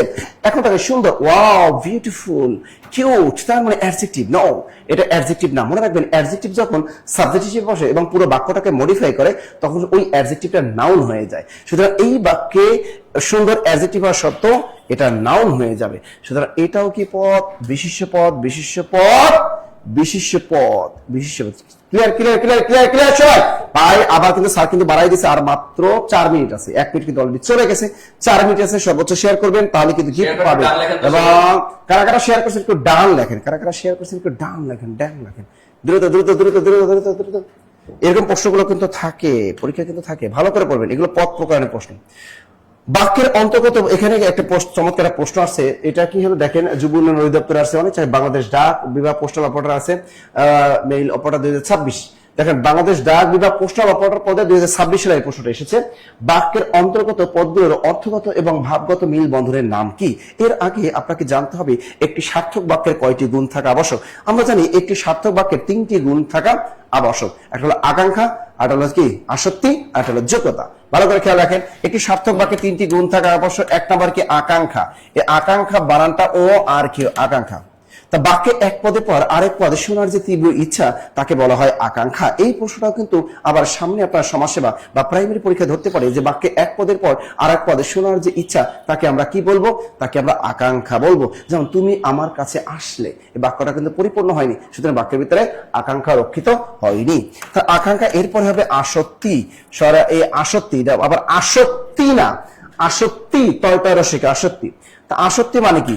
আসক্তি মানে অর্থাৎ সুশৃঙ্খল ভাবে সাজানো, অর্থাৎ বাক্যগুলা কি, অর্থাৎ বাক্যের অর্থ সংগতি রক্ষার জন্য সুশৃঙ্খল পদবিন্যাসের নাম হলো আসক্তি। এই সংজ্ঞাটাও কিন্তু বিভিন্ন চাকরি পরীক্ষা আসতে পারে যে বাক্যের অর্থ সংগতি রক্ষার জন্য সুশৃঙ্খল পদবিন্যাসকে কি বলে? বাক্যের অর্থ সংগতি রক্ষার জন্য সুশৃঙ্খল পদবিন্যাসকে বলা হয় আসক্তি, আসক্তি, আসক্তি, আসক্তি। এক কথায় বাসরঘর। আমি বলি যে আসক্তি মানে হলো বাসরঘর, যেটা অনেক সুন্দর করে সাজানো থাকে, অর্থাৎ সাবজেক্ট অবজেক্ট ভাব ঠিক মতো সাজানো হয়, সেটাকে বলে আসক্তি। এরপরে দেখেন যেমন একটা বাক্য এরকম দিয়ে দেয় যে যাবো আমি তোমার কাছে আগামীকাল। এটা কিন্তু আসক্তিহীন একটা বাক্য, তাই না? অর্থাৎ সাবজেক্ট অবজেক্ট ভাব কোনোটাই ঠিক নাই, উল্টা পাল্টা ভাবে যদি কোনো কিছু দিয়ে দেয় তাহলে সেটা মনে রাখবেন আসক্তিহীন একটা বাক্য। এবার হলো যোগ্যতা। তা বাক্যের অর্থগত এবং ভাবগত মিল বন্ধনের নাম কি? বাক্যের অর্থগত এবং ভাবগত মিল বন্ধনের নাম হলো যোগ্যতা। অর্থাৎ অর্থের সাথে ভাবের একটা মিল থাকতে হয়। যদি আপনি বলেন কর্দমাক্ত আকাশ আর মেঘমুক্ত মাঠ, এই বাক্যটা কি রক্ষিত হয়নি? এই বাক্যটার কিন্তু কোনো যোগ্যতাই নেই। কারণ আমি বলছি কর্দমাক্ত আকাশ আর মেঘমুক্ত মাঠ। আকাশ কখনোই কর্দমাক্ত হতে পারে না এবং মেঘমুক্ত মাঠও কিন্তু হতে পারে না। সুতরাং এই বাক্যটার কোনো যোগ্যতাই নেই, এটা একটা যোগ্যতাহীন বাক্য। Clear clear clear clear clear. পরের প্রশ্নটা আবার মমিনুল স্যার জন্য রেডি হয়ে যাবে ইনশাআল্লাহ, টেনশনের কারণে। ম্যাথ ছাড়া আমাদের জীবন অচল স্যার। এই এটা একটা প্রশ্নটা সহজ কিন্তু- math রাখছি। হ্যাঁ, এগুলো কিন্তু স্যার আবার ছোট ছোট চাই, যেমন সমস্যা হয় স্যার, এটা রিটেনও দিয়ে এগুলাই দেবেন। আসে এগুলো রিটেন দিয়ে দেবেন এখন স্যার। আসেন, এটা যদি এমসিকিউ আসে, জি স্যার। একটা স্টুডেন্ট 1 সেকেন্ড উত্তর দিতে পারবে। বাহ, কয় সেকেন্ডে? 1 সেকেন্ড। তার খাতায় টাচও করা লাগবে না, উত্তর দিতে পারবে।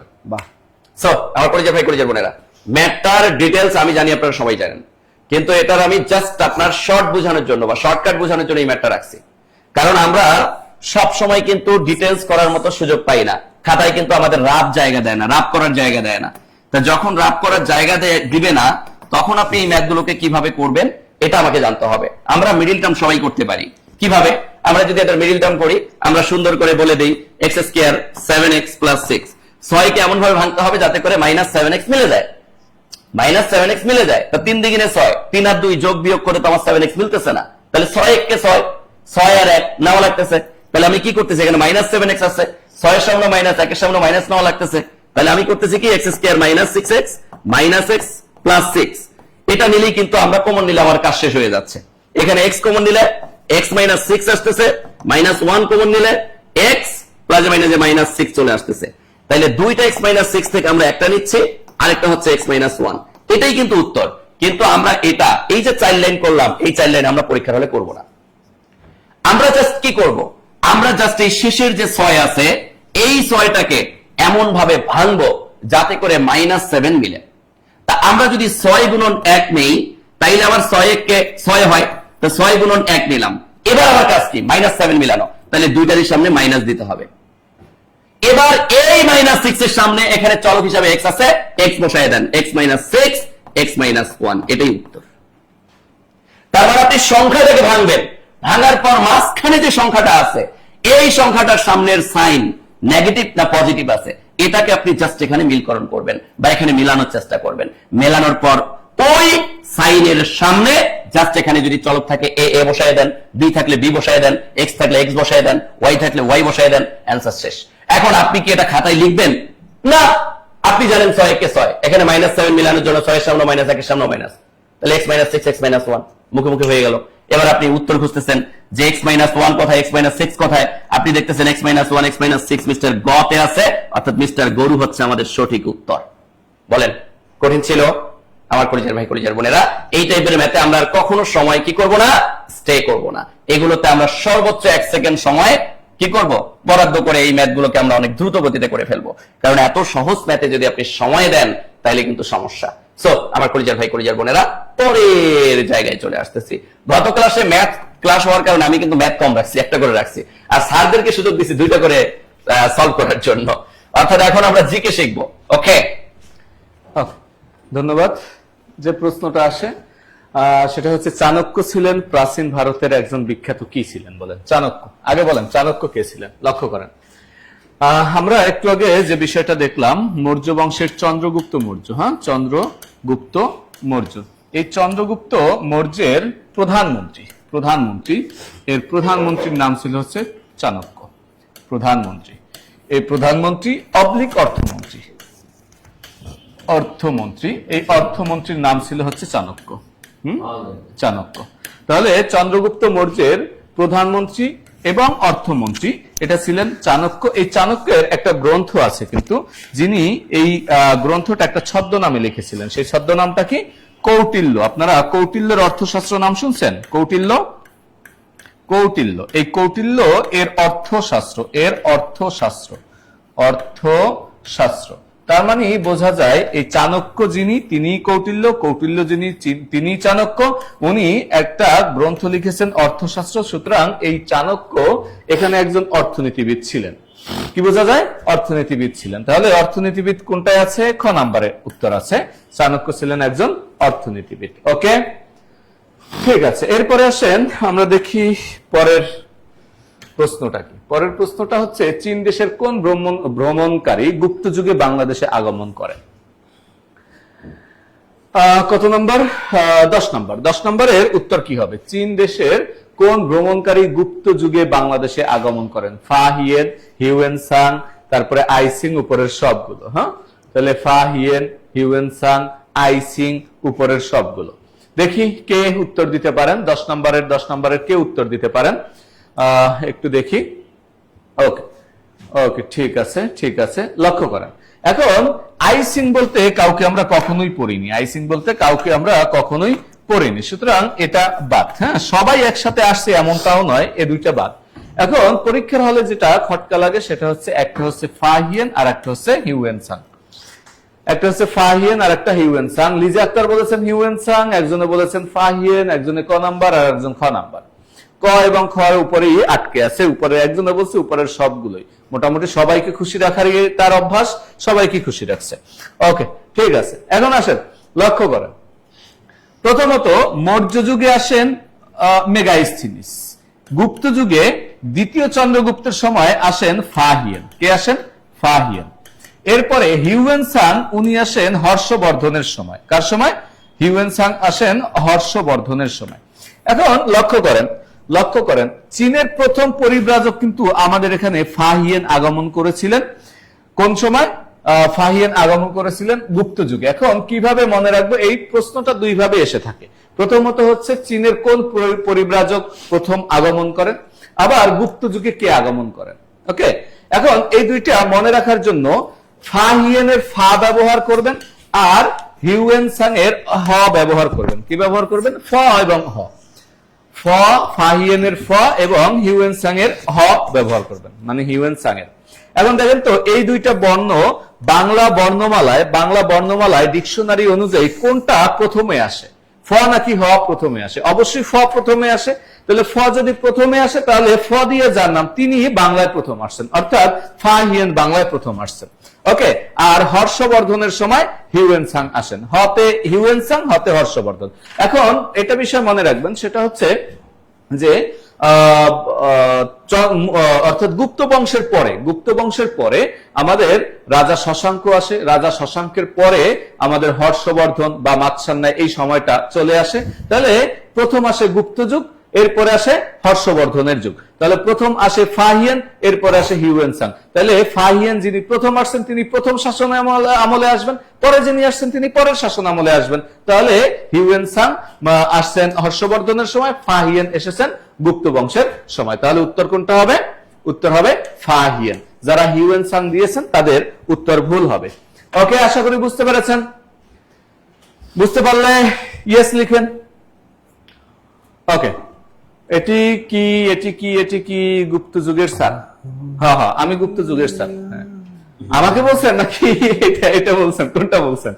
হ্যাঁ, গুপ্ত যুগে কিন্তু মনে হয়, যাই হোক এটা পরে বলি। আমি গুপ্ত যুগের স্যার আপাতত। ওকে, এবার আসেন পরের প্রশ্ন দেখি। পরের প্রশ্ন, ওমা এটা কার? ওকে, নাসির স্যার। ওকে, ঠিক আছে স্যার। এবারে দেখেন কি সুন্দর, স্যার কিন্তু অনেক রোমান্টিক। স্যার কিন্তু বাংলায় অভিধানের অর্থাৎ কোন শব্দটা আগে আসে সেটাও কিন্তু স্যার কিন্তু জানিয়ে দিল। চমৎকার প্রশ্নগুলো, এগুলো কিন্তু আমাদের বারবার আসে। এখানে বলছে ফনোলজি শব্দের অর্থ কি? উত্তরটা ঝটপট বলে ফেলি। ফনোলজি শব্দের অর্থ কি? এই রিলেটেড প্রশ্ন কিন্তু এর আগেও আমি একটা করিয়েছিলাম, যাতে আপনারা এই প্রশ্নের উত্তরটা দিতে পারেন। দ্রুত বলেন, দ্রুত। এটা কি হবে বলেন তো? এটা কি হবে? এই যে ফনোলজি শব্দের অর্থ কি? ধ্বনি বিজ্ঞান নাকি ধ্বনি তত্ত্ব নাকি রূপতত্ত্ব নাকি অর্থতত্ত্ব? আমরা জানি প্রত্যেক ভাষার ব্যাকরণে 4টা বিষয় থাকে। এখানে অনেকে প্রশ্নের উত্তর দিতে চায় না, কিন্তু ওরা জানে না যে যদি আমি ভুল উত্তরও দেই, যখন আমি ভুলটা সঠিকটা জানবো, এটা আমার ব্রেন আজীবনের জন্য গেঁথে নিবে। ভাই আপনি উত্তর দেন, ভুল হোক। এই ভুল হওয়াটাও একটা আর্ট। ভুল জিনিসটা যখন সঠিক হয়, এটা কিন্তু পার্মানেন্ট মাথা গেঁথে নেয়। এই জন্য আমরা যখনই প্রশ্ন নিয়ে আসবো, সাথে সাথে সঠিক উত্তর একটা দেওয়ার চেষ্টা করবেন। মানে আপনার যেটা মনে হচ্ছে আপনি ওটাই দেন। ওটা যদি রাইট হয় তাও আপনার ব্রেন গেঁথে নিবে, ওটা যদি রং হয় তাও আপনার ব্রেন গেঁথে নিবে। কিন্তু আপনারা কমেন্ট করতে চান কম, শুধু ব্যাখ্যা দেখেন। কেন ভাই? নিজের একটু উত্তর করার চেষ্টা করেন যে আপনি কয়টা পারলেন। এই প্রশ্নগুলোর মধ্যে আপনার কয়টা হইলো? 20টা প্রশ্নের মধ্যে আপনি 15টা পাইছেন কিনা, পারছেন কিনা? আপনি ব্যাখ্যা পরে দেখেন, কিন্তু সবার আগে একটা করে উত্তর দেওয়ার চেষ্টা করেন। মিনিমাম একটা করে কমেন্ট করবেন সবাই, প্রতিটা প্রশ্নে সবাই কমেন্ট করার চেষ্টা করবেন, সঠিক উত্তর দেওয়ার চেষ্টা করবেন। এই যে দেখেন, স্যার কিন্তু একটা চমৎকার কথা বলেছেন যে আপনি যদি প্রশ্নগুলো উত্তর দেন, আপনার হইল না কেন? আপনি যদি দেখেন যে এখানে 30টা প্রশ্ন সলভ করানো হলো, 30টার ভিতরে আপনি পারলেন মাত্র 10টা, আপনি 20টাই পারলেন না, তখন কিন্তু আপনার মাথা কাজ করবে যে আমার নিশ্চিত আমার পড়াশোনার স্পিডটা আরো বাড়ানো দরকার। আবার যদি আপনি 30টার ভিতরে 30টাই পান, 28টাই পান, তাহলে আপনি মনে করবেন যে আপনার প্রস্তুতিটা তুঙ্গে আছে। এইভাবে কিন্তু অনেকে, তাহলে আপনারা উত্তরটা বলেন যে ফনোলজি শব্দ অর্থ, অনেকে বলেছেন ধ্বনি বিজ্ঞান, আসলে ধ্বনি বিজ্ঞান না, ধ্বনি বিজ্ঞানের ইংরেজি হলো ফনেটিক্স। লিখে রাখেন, এটার ইংরেজি হলো ফনেটিক্স, ফনেটিক্স। তাই ফনেটিক্স এর বাংলাটা হলো ধ্বনি বিজ্ঞান, এটা জেনে গেলেন। এখন দেখেন ফনোলজি এর বাংলা হলো ধ্বনিতত্ত্ব, ধ্বনিতত্ত্ব। আর রূপতত্ত্বের বাংলা হলো মরফোলজি, মরফোলজি। এটা আবার পরীক্ষা আসতে পারে।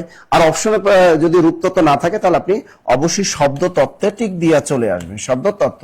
তাহলে শব্দতত্ত্বের ইংরেজি হলো মরফোলজি, রূপতত্ত্বের ইংরেজি হলো মরফোলজি। তাহলে অর্থতত্ত্ব এর হলো সেমান্টিক্স, সেমান্টিক্স। সেমান্টিক্স বাংলা কি? অর্থতত্ত্ব, অর্থতত্ত্ব অথবা বাগর্থ বিজ্ঞান। সেমান্টিক্স এর বাংলা অর্থতত্ত্ব অথবা আটা লিখতে পারেন বাগর্থ বিজ্ঞান। এটা কিন্তু পরীক্ষা আসতে পারে, বাগর্থ বিজ্ঞান। তাহলে স্যার সিনট্যাক্স এর বাংলাটা কি? সিনট্যাক্স এর বাংলা হলো SOIN, সিনটিএক্স। সিনট্যাক্স এর বাংলা হলো বাক্যতত্ত্ব, বাক্যতত্ত্ব। তাহলে আমরা জেনে গেলাম কি সিনট্যাক্স বাংলা হলো বাক্যতত্ত্ব, বাক্যতত্ত্বের আরেক নাম কি? পদক্রম। ক্লিয়ার? আবার মরফোলজির বাংলা কি? রূপতত্ত্ব। আবার শব্দতত্ত্বর মরফোলজি বাংলা হলো রূপতত্ত্ব বা শব্দতত্ত্ব। এবং অর্থতত্ত্ব যেটাকে ইংরেজিতে বলা বলি সেমান্টিক্স, এবং আর আরেক নাম বাগর্থ বিজ্ঞান। আর ফনোলজি এর বাংলা হলো ধ্বনিতত্ত্ব, আর ফনেটিক্স এর বাংলা হলো ধ্বনি বিজ্ঞান। ক্লিয়ার? অনেকগুলো পারিবেশিক শব্দ আমরা কিন্তু জেনে গেলাম। আমাদের সুজয় আছে, মৃত্তিকা আছেন, আমাদের শাহজাদ আছেন, নীলফা আছেন, অবশ্যই অনেকে আছেন। আপনার প্রিয়জনকে মেনশন করতে থাকেন আর ঝটফট প্রশ্নগুলো জবাব দিতে থাকেন। আমাদের পরের প্রশ্নটা দেখে টপ্পা কি? টপ্পা চমৎকার একটা গান। এটা বিশেষ পরীক্ষা এর আগে কিন্তু একবার এসেছিল যে টপ্পা কি। আমরা জানি বাংলা সাহিত্যের প্রথম ধর্মনিরপেক্ষ গান হলো এই টপ্পা গান।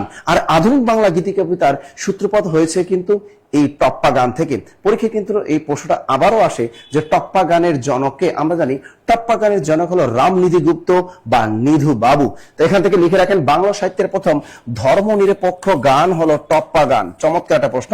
বাংলা সাহিত্যের প্রথম ধর্মনিরপেক্ষ গান, বাংলা সাহিত্যের প্রথম ধর্মনিরপেক্ষ গান হলো কি? টপ্পা, টপ্পা, টপ্পা, টপ্পা। আর একটা পরীক্ষা প্রশ্ন হচ্ছে টপ্পা গানের জনক, এটা বিশেষ পরীক্ষা একবার আসছে। টপ্পা গানের জনক দ্রুত লেখেন, টপ্পা গানের জনক, টপ্পা গানের জনক হলো রামনিধি গুপ্ত, রামনিধি গুপ্ত, অথবা এর আরেক নাম নিধু বাবু, নিধু বাবু। আরেকটা প্রশ্ন আসতে পারে এখান থেকে, আধুনিক বাংলা গীতি কবিতার সূত্রপাত হয় কোথা থেকে? লিখে রাখেন, আধুনিক বাংলা গীতি কবিতার সূত্রপাত হয়, আধুনিক বাংলা গীতি কবিতার, আধুনিক বাংলা গীতি কবিতার সূত্রপাত, আধুনিক বাংলার গীতি কবিতার সূত্রপাত হয় কোথা থেকে? সূত্রপাত হয় এই টপ্পা গান থেকে, টপ্পা গান থেকে। দ্রুত লেখেন। তাহলে আধুনিক বাংলা গীতি কবিতার সূত্রপাত হয় টপ্পা গান থেকে। আর গীতি কবিতার জনককে বিহারীলাল চক্রবর্তীকে বলা হয়, বাংলা গীতি কবিতার জনক বলা হয় বিহারীলাল চক্রবর্তীকে। আবার যদি প্রশ্ন টপ্পা গান কত প্রকার? লিখে রাখেন, টপ্পা গান হলো 2 প্রকার। টপ্পা বাংলা সাহিত্যে টপ্পা গান হলো 2 প্রকার। তাহলে টপ্পা কি? অবশ্যই অলরেডি উত্তরটা দিয়ে ফেলেছেন অনেকেই। স্যার টপ্পা হলো এক প্রকার গান, এক ধরনের গান, এক ধরনের গান। সেখান থেকে আমরা কি জানলাম? বাংলা সাহিত্যের প্রথম ধর্মনিরপেক্ষ গানকে বলা হয় কাকে? টপ্পা গানকে। দ্বিতীয় প্রশ্ন শিখেছি টপ্পা গানের জনককে রামনিধি গুপ্ত অথবা নিধু বাবু। এবার শিখেছি আধুনিক বাংলা গীতি কবিতার সূত্রপাত হয় কোথা থেকে? এই টপ্পা গান থেকে। আরেকটা শিখেছি টপ্পা গান কত প্রকার? টপ্পা গান হলো 2 প্রকার, 2 প্রকার, 2 প্রকার। আর বাংলা সাহিত্যে এই যে গীতি কবিতার জনক বলা হয় বিহারীলাল চক্রবর্তী, বিহারীলাল চক্রবর্তী, বিহারীলাল চক্রবর্তী। ক্লিয়ার সবাই? ক্লিয়ার? এখন দেখেন এই টপ্পা গান থেকে বিশেষ পরীক্ষা, প্রাইভেট পরীক্ষা, নিবন্ধন পরীক্ষা, 10 থেকে 20 মিনিট পরীক্ষা, সমাজসেবা পরীক্ষা, কোন পরীক্ষা আসবে বলেন? পারবো? বলেন পারবে কিনা? পারবে কিনা? পারবো তো। সবাই একটু রিঅ্যাকশন ইউজ করবেন। দেখেন আমাদের যারা ভালোবাসেন শুধু কি আপনার টাকার জন্য শেয়ার করেন আর বইয়ের জন্য শেয়ার, গিফটের জন্য শেয়ার করেন? যারা আমাদেরকে ভালোবাসেন, আমাদের স্যারদের যারা ভালোবাসেন, জব মেডিসিনকে যারা ভালোবাসেন, তারা কিন্তু এমনিতেই কিন্তু 4-5টা শেয়ার করে থাকে, এটা আমরা জানি।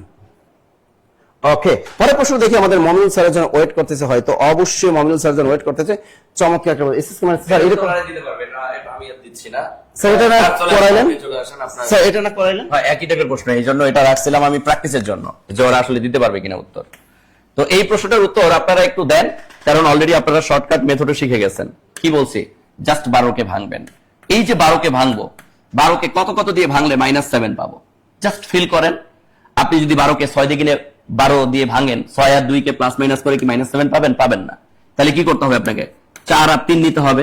এখন 4 আর 3 এর সামনে আপনি কি সাইন দিবেন? এখানে -7 আছে, তাহলে 100% আপনাকে দুইটার সামনে মাইনাস দেওয়া লাগতেছে। ব্যাস, শেষ কাজ, খেল খতম। এবার সামনে শুধু চলক বসাবেন। চলক কি আছে? x, তাহলে একটা x-4 আর একটা হচ্ছে কি x-3। 3, এই তো উত্তর। তাহলে এখানে অলরেডি x-3 আছে, তাহলে x-4 হচ্ছে আমাদের সঠিক উত্তর। তাহলে আশা করছি আমরা এটা সঠিক উত্তর সবাই মুখোমুখি পারছি, কারণ এগুলো আসলে সময় নিয়ে করার কোনো কিছু না, এগুলো মুখোমুখি পারা যায়। স্যারের পালা। মাছসান্নাই, ওকে, থ্যাংক ইউ। মাছসান্নাই নির্দেশ করে কাকে? কারণ দেখেন, আমরা যারা সাধারণ জ্ঞানের শিক্ষক আছি তাদের এই বিষয়গুলো বোঝাতে অনেক উদাহরণ দিতে হয়। তা আমিও আশা করব আমাদের নাসির স্যারও তার যে প্রশ্নগুলো আছে এগুলো বোঝাতে অনেকগুলো উদাহরণ তিনি দিবেন। উদাহরণটা শুধু দিবেন না, ওইভাবেই দিবেন যাতে আমরা দেখে খুব মানে মনে থাকে। যেমন টপ্পা গান, টপ্পা গান যদি একটা গেয়ে শোনাতেন, আমরা আশা করব স্যার একটা টপ্পা গান শোনাবেন আমাদেরকে। আপনারা কি শুনতে চান স্যারের কাছ থেকে? ওকে ওকে ওকে, আচ্ছা ঠিক আছে। মমিনুল স্যার যে একটা কথা বলেছিলেন সেটা হচ্ছে, তার একটু কথা আমি একটু বলে নেই, যে আপনারা অনেকেই উত্তর দিতে চান না যদি ভুল হয়। আমি যদি ভুল হয় এই ভয়ে কিন্তু আমরা অনেক পিছিয়ে যাই। আমি যদি জানি যে না আমার এটা ভুল হবে তাও আমি করব, তাহলে কিন্তু ওই কাজটা করতে আর কোনো ভয় লাগে না। সুতরাং আপনি যেহেতু মানুষ, মানুষের ভুল হবেই, আপনি সামনে এগিয়ে যান, ভুল হয় হোক না হয় না হোক। আরে ভাই, এমনও তো মানুষ আছে যে ভুলও সঠিকভাবে করতে পারে না, অন্তত আপনার তো এই যোগ্যতা আছে, ভুলটা অন্তত সঠিকভাবে করেন, তাই না? ওকে ঠিক আছে, আসেন। মাছসান্নাই কি নির্দেশ করে? মাছসান্নাই, মাছসান্নাই একটা সাংস্কৃতিক শব্দ, একটা সাংস্কৃতিক শব্দ। মাছসান্নাই কেমন শব্দ? একটা সাংস্কৃতিক শব্দ। এই সাংস্কৃতিক শব্দের অর্থ হচ্ছে পুকুরে বড় মাছ কর্তৃক ছোট মাছ খেয়ে ফেলা। কোথায়? পুকুরে বড় মাছ কর্তৃক, বড় মাছ কর্তৃক, হ্যাঁ, কর্তৃক ছোট মাছ খেয়ে ফেলা, ছোট মাছ খেয়ে ফেলা, পুকুরে বড় মাছ কর্তৃক ছোট মাছ খেয়ে ফেলা। আচ্ছা, এখন লক্ষ্য করেন, এই মাছসান্নাই শুরু হয় মাছসান্নাই শুরু হয় কখন? 637 খ্রিস্টাব্দে যখন রাজা শশাঙ্ক মারা যান, তখন থেকে 750 সাল পর্যন্ত আমাদের মাছসান্নাই চলে। তাহলে কত খ্রিস্টাব্দে, এটা কত শতাব্দী হয়? 637 সপ্তম শতাব্দী, আর 750 অষ্টম শতাব্দী, প্রায় 100 বছর কিন্তু এই মাছসান্নাই চলে। তাহলে 100 বছর। আর গোপাল আসার মধ্য দিয়ে, গোপাল, হ্যাঁ, পাল বংশের প্রতিষ্ঠাতা গোপাল আসার মধ্য দিয়ে আমাদের এই মাছসান্নাই সমাপ্তি হয়। তার মানে আমরা বলতে পারি রাজা শশাঙ্ক এবং রাজা গোপাল এর মধ্যবর্তী সময়টাই হচ্ছে আমাদের মাছসান্নাই। ওকে, ক্লিয়ার? তাহলে মাছসান্নাই কি নির্দেশ করবে? শশাঙ্ক পরবর্তীকালকে নির্দেশ করবে। উত্তর কত হবে? উত্তর গ নাম্বার হবে। ওকে, আশা করি বুঝতে পেরেছেন। স্যার কমেন্টস করি কিন্তু কমেন্টস দেখেন না, তো এই যে দেখলাম, না দেখলে বললাম কিভাবে আপনি কমেন্টস করছেন। হ্যাঁ, আমি চোখ বন্ধ করে বলে দিতে পারি আপনি কমেন্টস করছেন। ওকে, বিশ্বাস করেন আমি পড়ি শশাঙ্ক পরবর্তী। ওকে ওকে, থ্যাংক ইউ। সপ্তম থেকে অষ্টম। ওকে, ঠিক আছে। এরপরে দেখি আমারটাই পালা কিনা। বাংলায় প্রথম দীর্ঘস্থায়ী রাজবংশের নাম কি? বাংলায় প্রথম দীর্ঘস্থায়ী রাজবংশ কোনটা? ভুইয়া বংশ, গুপ্ত বংশ, সেন বংশ, পাল বংশ? দেখি উত্তর দিতে পারেন কিনা। বাংলায় ভুইয়া বংশ। আচ্ছা, ভুইয়া বলতে কি বুঝায় বলতে পারেন? ভুইয়া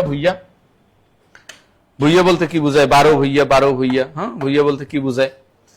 ভুইয়া কিন্তু জমিদার। বলেন কোনটা? ক নাম্বার উত্তর হবে, নাকি গুপ্ত বংশ হবে, নাকি সেন বংশ হবে, পাল বংশ হবে? হ্যাঁ, আচ্ছা, লক্ষ্য করেন এখানে পাল বংশ। গোপাল এর ক্ষমতা শুরু হয় হচ্ছে, গোপালের ক্ষমতাটা শুরু হয় 754 থেকে। কত থেকে? 754 থেকে। আর একেবারে পাল বংশটা সমাপ্তি হয় অর্থাৎ সেন বংশ, পাল বংশের পরে সেন বংশ আসে কিন্তু 1100 কত সালে? 61 সালে, 1161 সালে। তো আমরা পাল বংশটাকে এখানে ধরি হচ্ছে 750 আর এখানে 1161। তাহলে দেখেন 411 বছর। আমরা যদি বাকিটা বাদও দিই তাও প্রায় 400 বছর। কত বছর? প্রায় 400 বছর। আর ব্রিটিশরা আমাদের এখানে শাসন করেছিল কত বছর? 200 বছর। হ্যাঁ, তুর্কিরা স্বাধীন সুলতানি আমল 200 বছর। তো এই 400 বছর পর্যন্ত কিন্তু কেউ আমাদের এখানে এত দীর্ঘ সময় শাসন করেনি, এবং এটাই আমাদের প্রথম দীর্ঘস্থায়ী শাসন আমল। তাহলে কোনটা উত্তর হবে?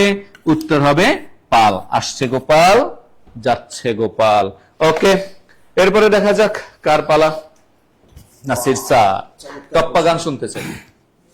আচ্ছা, এখানে স্যার কিন্তু বলছে টপ্পা গান গান শুনতে চেয়েছে, এটা বলা দরকার কারণ পরীক্ষা একবার এসেছে কিন্তু। আর একটা হলো এখানে একজনে কমেন্ট করছে টপ্পা গান 2 প্রকার, এটা কি কি?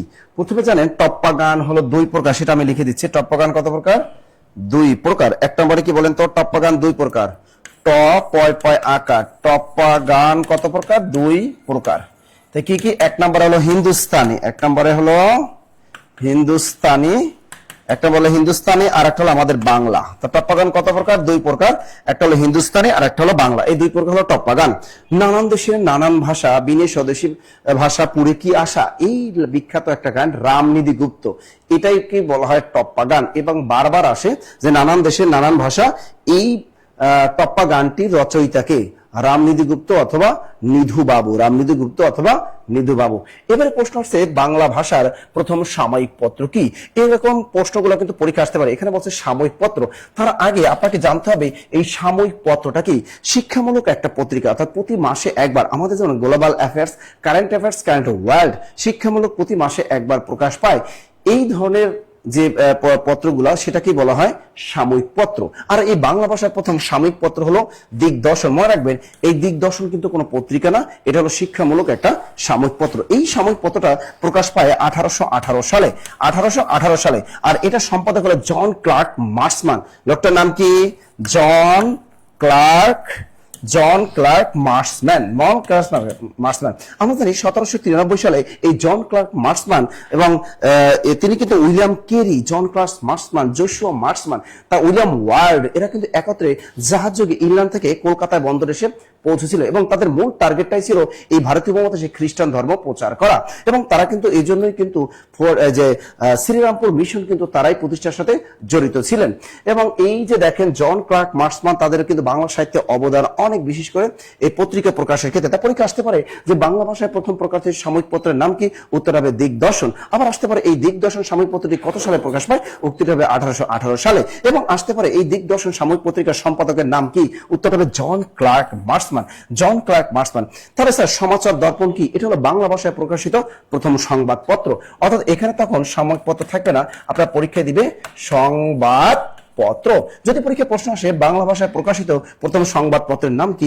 উত্তর হবে সমাচার দর্পণ, সমাচার দর্পণ। আর এই সমাচার দর্পণ এই পত্রিকাটি প্রকাশ পায় 1818 সালে এবং এই সমাচার দর্পণ পত্রিকাটির সম্পাদক কিন্তু জন ক্লার্ক মার্সম্যান, জন ক্লার্ক মার্সম্যান।